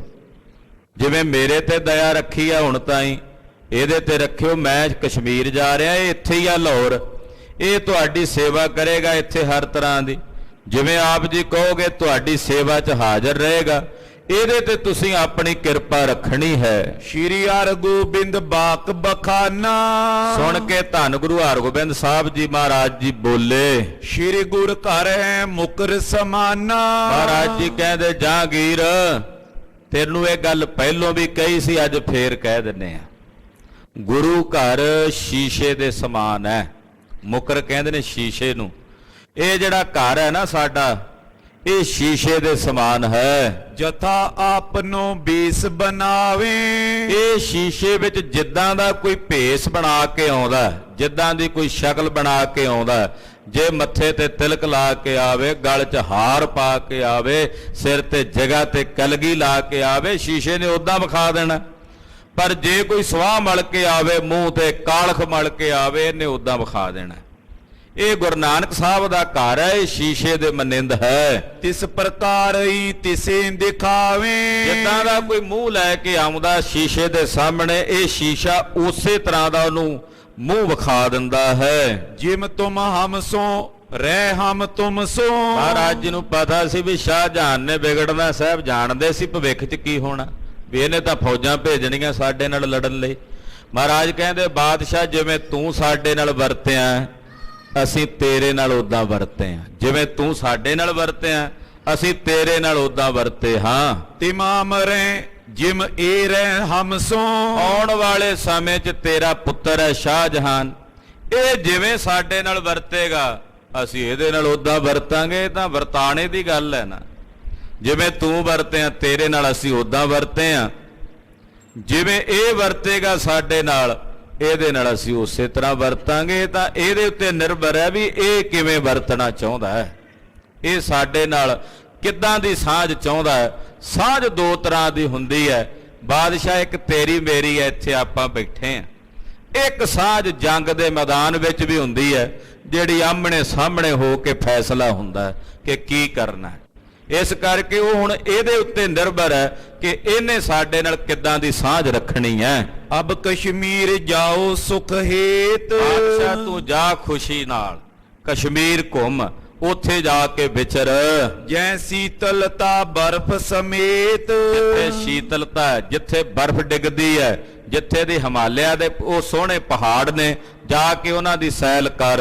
ਕਰੋ ਸੈਲ ਜੈ ਕਾਮ ਨ ਕੋਈ, ਉੱਥੇ ਜਾ ਕੇ ਸੈਲ ਕਰੋ ਜਿੱਥੇ ਕੋਈ ਗਰਬੀ ਨਹੀਂ। ਬਨ ਉਪਬਨ ਸੁਮਨਨ ਜੁਤੋਈ, ਉੱਥੇ ਵੀ ਬਾਗ ਖਿੜੇ ਹੋਣਗੇ ਕਿਉਂਕਿ ਬਸੰਤ ਦੀ ਰੁੱਤ ਹੈ, ਮੇਵੇ ਲੱਗੇ ਹੋਣਗੇ, ਫਲਾਂ ਨਾਲ ਦਰਖਤ ਭਰੇ ਹੋਣਗੇ। ਹਮਲਾਪੁਰ ਮੈਂ ਠਾਨੇ ਬਾਸਾ, ਅਸੀਂ ਇੱਥੇ ਲਾਹੌਰ 'ਚ ਹੀ ਡੇਰਾ ਰੱਖਾਂਗੇ ਖਾਲੇ ਕੁਝ ਸਮਾਂ, ਤੁਸੀਂ ਜਾਓ। ਅਸੀਂ ਇੱਥੇ ਲਾਹੌਰ ਦੇ ਵਿੱਚ ਹੀ ਆਪਣਾ ਕੁਝ ਸਮੇਂ ਲਈ ਨਿਵਾਸ ਰੱਖਾਂਗੇ। ਨਹੀਂ ਆਪਨੇ ਜਾਏ ਆਵਾਸਾ, ਅਸੀਂ ਉਦੋਂ ਤਾਈਂ ਆਪਣੇ ਘਰ ਨਹੀਂ ਪਰਤਾਂਗੇ ਜਦੋਂ ਤੱਕ ਤੇਰੀ ਕੋਈ ਖਬਰ ਨਹੀਂ ਆਉਂਦੀ। ਤੂੰ ਵਾਪਸ ਆ ਜਾਏਗਾ ਤਾਂ, ਜੇ ਕੋਈ ਖਬਰ ਆ ਗਈ ਤੇਰੀ ਤਾਂ, ਉਦੋਂ ਤੱਕ ਅਸੀਂ ਇੱਥੇ ਹੀ ਹਾਂ। ਜਾਂ ਪਰਮੇਸ਼ਰ ਸਿਮਰੈ ਬੈਸੇ, ਅਸੀਂ ਇੱਥੇ ਬੈਠੇ ਰੱਬ ਰੱਬ ਕਰ ਰਹੇ ਹਾਂ, ਸੰਗਤ ਦੇ ਨਾਲ ਮੇਲ ਮਿਲਾਪ ਕਰ ਰਹੇ ਹਾਂ, ਗੁਰੂ ਘਰਾਂ ਦੀ ਸੇਵਾ ਚੱਲ ਰਹੀ ਹੈ। ਮਹਾਰਾਜ ਗੁਰੂ ਰਾਮਦਾਸ ਸਾਹਿਬ ਦਾ ਦਰਬਾਰ ਬਣ ਰਿਹਾ, ਗੁਰੂ ਪੰਜਵੇਂ ਪਾਤਸ਼ਾਹ ਜੀ ਦੇ ਪਾਵਨ ਦਰਬਾਰ ਬਣ ਰਹੇ ਨੇ। ਤਿਮਾਮ ਰਹੇ ਹੈ ਤੁਮ ਟਿਗ ਜੈਸੇ, ਜਿਵੇਂ ਅਸੀਂ ਤੇਰੇ ਨਾਲ ਹੁਣ ਤਾਈਂ ਰਹੇ ਹਾਂ, ਤੇਰੇ ਜਾਣ ਤੋਂ ਬਾਅਦ ਵੀ ਇੱਥੇ ਜਿੰਨਾ ਚਿਰ ਰਵਾਂਗੇ ਇਸੇ ਤਰ੍ਹਾਂ ਹੀ ਰਹਾਂਗੇ। ਇਤਿਆਦਿਕ ਬਚੇ ਅਪਰ ਬਖਾਨੇ, ਇਦਾਂ ਇਹ ਬਚਨ ਬਿਲਾਸ ਹੋਏ ਕੁਝ ਮਹਾਰਾਜ ਜੀ ਦੇ ਨਾਲ। ਗਇਓ ਸ਼ਾਹ ਪੁਨੇ ਆਪਨ ਸਥਾਨੇ, ਬਾਦਸ਼ਾਹ ਸਤਿਗੁਰਾਂ ਕੋਲੋਂ ਵਿਦਾ ਹੋ ਕੇ ਆਪਣੀ ਥਾਂ ਤੇ ਚਲਾ ਗਿਆ। ਸ਼ਾਹਜਹਾਂ ਸਮਝਾਵਨ ਕੀਨ, ਔਰ ਸ਼ਾਹਜਹਾਨ ਨੂੰ ਨੇ ਸਮਝਾਇਆ, ਜਹਾਂਗੀਰ ਨੇ ਉਹਨੂੰ ਅਕਲ ਦਿੱਤੀ। ਇਹ ਪੀਰਨ ਕੇ ਪੀਰ ਪ੍ਰਬੀਨ, ਆਖਿਆ ਸ਼ਾਹਜਹਾਨ ਮੈਂ ਜਿਨ੍ਹਾਂ ਨੂੰ ਮਿਲ ਕੇ ਆਇਆ ਤੈਨੂੰ ਮਿਲਾ ਕੇ ਲਿਆਇਆ, ਇਹ ਪੀਰਾਂ ਦੇ ਪੀਰ ਨੇ। ਕਰੋ ਮਾਨ ਰਹੀਓ ਅਨੁਸਾਰੇ, ਇਹਨਾਂ ਦਾ ਸਨਮਾਨ ਰੱਖੀ ਔਰ ਇਹਨਾਂ ਦੇ ਅਨੁਸਾਰੀ ਹੋ ਕੇ ਚੱਲੇ। ਮਾਨੋ ਤਿਮ ਜਿਮ ਗਿਰਾ ਉਚਾਰੇ, ਜਿਵੇਂ ਆਖਣ ਤੂੰ ਉਸੇ ਤਰ੍ਹਾਂ ਇਹਨਾਂ ਦਾ ਬਚਨ ਮੰਨਣਾ, ਇਹਨਾਂ ਦਾ ਬਚਨ ਨਹੀਂ ਮੋੜਨਾ। ਮਮ ਆਵਤ ਲੋ ਸੁਧ ਸਭ ਲੀਜੇ, ਮੇਰੇ ਆਉਂਦਿਆਂ ਤਾਈਂ ਸਾਰੀ ਸੁਧ ਸਾਰ ਇਹਨਾਂ ਦੀ ਤੂੰ ਲੈਣੀ ਆ, ਇਹਨਾਂ ਦੀ ਸੰਭਾਲ ਕਰਨੀ ਆ। ਜਿਵੇਂ ਮੈਂ ਹੁਣ ਤਾਈਂ ਇਹਨਾਂ ਦੀ ਸੇਵਾ ਕੀਤੀ ਤੂੰ ਅੱਗੇ ਕਰਨੀ ਹੈ। ਮੂਲ ਨ ਕਬੋਂ ਅਵਗਿਆ ਕੀਜੇ, ਭੁੱਲ ਕੇ ਵੀ ਇਹਨਾਂ ਦੀ ਅਵਗਿਆ ਨਾ ਕਰੀ, ਇਹਨਾਂ ਨਾਲ ਵਿਗਾੜ ਕਰਨ ਕਰਕੇ ਤੇਰਾ ਨੁਕਸਾਨ ਹੀ ਨੁਕਸਾਨ ਹੋਵੇਗਾ। ਹਾਂਜੀ, ਇਤਿਆਦਿਕ ਸਭ ਕਰ ਤਕਰਾਈ, ਏਦਾਂ ਜਹਾਂਗੀਰ ਨੇ ਪੂਰੀ ਤਕੜਾਈ ਕੀਤੀ, ਆਪਣੇ ਪੁੱਤਰ ਸ਼ਾਹਜਹਾਨ ਨੂੰ ਸਾਰੀਆਂ ਗੱਲਾਂ ਸਮਝਾਈਆਂ। ਹੋਰ ਜਿਹੜੀਆਂ ਜ਼ਿੰਮੇਵਾਰੀਆਂ ਹੁੰਦੀਆਂ ਰਾਜ ਭਾਗ ਦੀਆਂ ਉਹ ਸਾਰੀਆਂ ਸ਼ਾਹਜਹਾਨ ਨੂੰ ਸਮਝਾਈਆਂ ਤੇ ਚਲਾ ਗਿਆ। ਅਪਰ ਸਮਾਜ ਸੌਂਪ ਸਭ ਥਾਈ, ਜਿੰਨਾ ਸਾਜ ਸਮਾਜ ਸੀ, ਹੋਰ ਜਿਹੜੇ ਰਾਜ ਪ੍ਰਬੰਧ ਹੁੰਦੇ ਆ ਲਾਹੌਰ ਦੇ ਜਾਂ ਹੋਰ ਜਿਹੜੇ ਵੀ ਇਸ ਇਲਾਕੇ ਦੇ ਸਨ, ਉਹ ਸ਼ਾਹਜਹਾਨ ਨੂੰ ਸੌਂਪੇ ਵੀ ਉਧਰ ਦਿੱਲੀ ਦਾ ਵੀ ਖਿਆਲ ਰੱਖੀ ਤੇ ਸਾਰੀਆਂ ਜ਼ਿੰਮੇਵਾਰੀਆਂ ਉਹਨੂੰ ਸੌਂਪ ਦਿੱਤੀਆਂ। ਜਹਾਂਗੀਰ ਕਸ਼ਮੀਰ ਪਿਆਨਾ, ਔਰ ਆਪੇ ਸੁਰਖਰੂ ਹੋ ਕੇ ਸ਼ਾਹਜਹਾਨ ਦੇ ਸਿਰ ਤੇ ਸਾਰੀ ਡਿਊਟੀ ਛੱਡ ਕੇ ਇਹ ਕਸ਼ਮੀਰ ਘੁੰਮਣ ਵਾਸਤੇ ਚਲਾ ਗਿਆ। ਲਸ਼ਕਰ ਕੁਛ ਕੁ ਸੰਗ ਪ੍ਰਸਥਾਨਾ, ਸਾਰਾ ਲਸ਼ਕਰ ਨਾਲ ਲੈ ਕੇ ਨਹੀਂ ਗਿਆ, ਕੁਝ ਕੁ ਲਸ਼ਕਰ ਕੁਝ ਕੁ ਫੌਜਾਂ ਲੈ ਕੇ ਗਿਆ, ਬਾਕੀ ਸਾਰੀ ਫੌਜ ਸ਼ਾਹਜਹਾਨ ਦੇ ਕੋਲ ਹੀ ਛੱਡ ਗਿਆ ਰਾਜ ਦਾ ਪ੍ਰਬੰਧ ਚਲਾਉਣ ਲਈ। ਔਰ ਆਪੇ ਕਸ਼ਮੀਰ ਨੂੰ ਰੁਖਸਤ ਹੋ ਗਿਆ। ਇਧਰ 6ਵੇਂ ਪਾਤਸ਼ਾਹ ਗੁਰੂ ਹਰਗੋਬਿੰਦ ਸਾਹਿਬ ਜੀ ਮਹਾਰਾਜ ਲਾਹੌਰ ਸ਼ਹਿਰ ਦੇ ਵਿੱਚ ਵਿਚਰ ਰਹੇ ਨੇ। ਉਧਰ ਬਾਬਾ ਮਿਹਰਬਾਨ ਹੋਣੀ ਜਿਵੇਂ ਸ਼ਾਹਜਹਾਨ ਨਾਲ ਮੁਲਾਕਾਤਾਂ ਕਰਕੇ ਸਤਿਗੁਰੂ ਜੀ ਦੇ ਬਰਖਲਾਫ ਘਾੜਤਾਂ ਘੜ ਰਹੇ ਨੇ, ਉਹ ਕਥਾ ਆਪ ਦੀ ਅਗਲਿਆਂ ਪ੍ਰਸੰਗਾਂ 'ਚ ਸਰਵਣ ਕਰੋਗੇ। ਗੁਰੂ ਜਸ ਕਥਨ ਕਰਦਿਆਂ ਹੋਈਆਂ ਭੁੱਲਾਂ ਚੁੱਕਾਂ ਦੀ ਖੇਮਾ। ਸਾਧ ਸੰਗਤ ਜੀ ਬੇਨਤੀ ਹੈ, ਕੱਲ ਸਵੇਰੇ ਗੁਰਦੁਆਰਾ ਸ੍ਰੀ ਮੰਜੀ ਸਾਹਿਬ ਪਾਤਸ਼ਾਹੀ 6ਵੀਂ ਅੰਬਾਲੇ ਸ਼ਹਿਰ ਵਿਖੇ 7 ਤੋਂ 12 ਵਜੇ ਤੱਕ ਸ੍ਰੀ ਗੁਰੂ ਗ੍ਰੰਥ ਸਾਹਿਬ ਜੀ ਦੀ ਚੱਲ ਰਹੀ ਲੜੀਵਾਰ ਕਥਾ ਜੋ ਪਿਛਲੇ 14 ਸਾਲਾਂ ਤੋਂ ਚੱਲ ਰਹੀ ਹੈ ਔਰ ਗੁਰੂ ਪਾਤਸ਼ਾਹ ਦੀ ਦਇਆ ਮਾਇਆ ਨਾਲ ਕੱਲ ਕਥਾ ਦੇ ਭੋਗ ਪੈਣੇ ਹਨ। ਆਪ ਜੀ ਨੇ ਕੱਲ ਸਵੇਰੇ ਗੁਰਦੁਆਰਾ ਸ੍ਰੀ ਮੰਜੀ ਸਾਹਿਬ 6ਵੇਂ ਪਾਤਸ਼ਾਹ ਦੇ ਪਾਵਨ ਸਥਾਨਾਂ ਤੇ ਹਾਜ਼ਰੀਆਂ ਭਰ ਕੇ ਕਥਾ ਦੇ ਭੋਗਾਂ ਵਿੱਚ ਹਾਜ਼ਰੀਆਂ ਭਰ ਕੇ ਜਗਤ ਗੁਰੂ ਸ੍ਰੀ ਗੁਰੂ ਗ੍ਰੰਥ ਸਾਹਿਬ ਜੀ ਮਹਾਰਾਜ ਜੀ ਦੀਆਂ ਖੁਸ਼ੀਆਂ ਪ੍ਰਾਪਤ ਕਰਨੀਆਂ ਜੀ। ਵਾਹਿਗੁਰੂ ਵਾਹਿਗੁਰੂ ਵਾਹਿਗੁਰੂ ਵਾਹਿਗੁਰੂ ਵਾਹਿਗੁਰੂ ਵਾਹਿਗੁਰੂ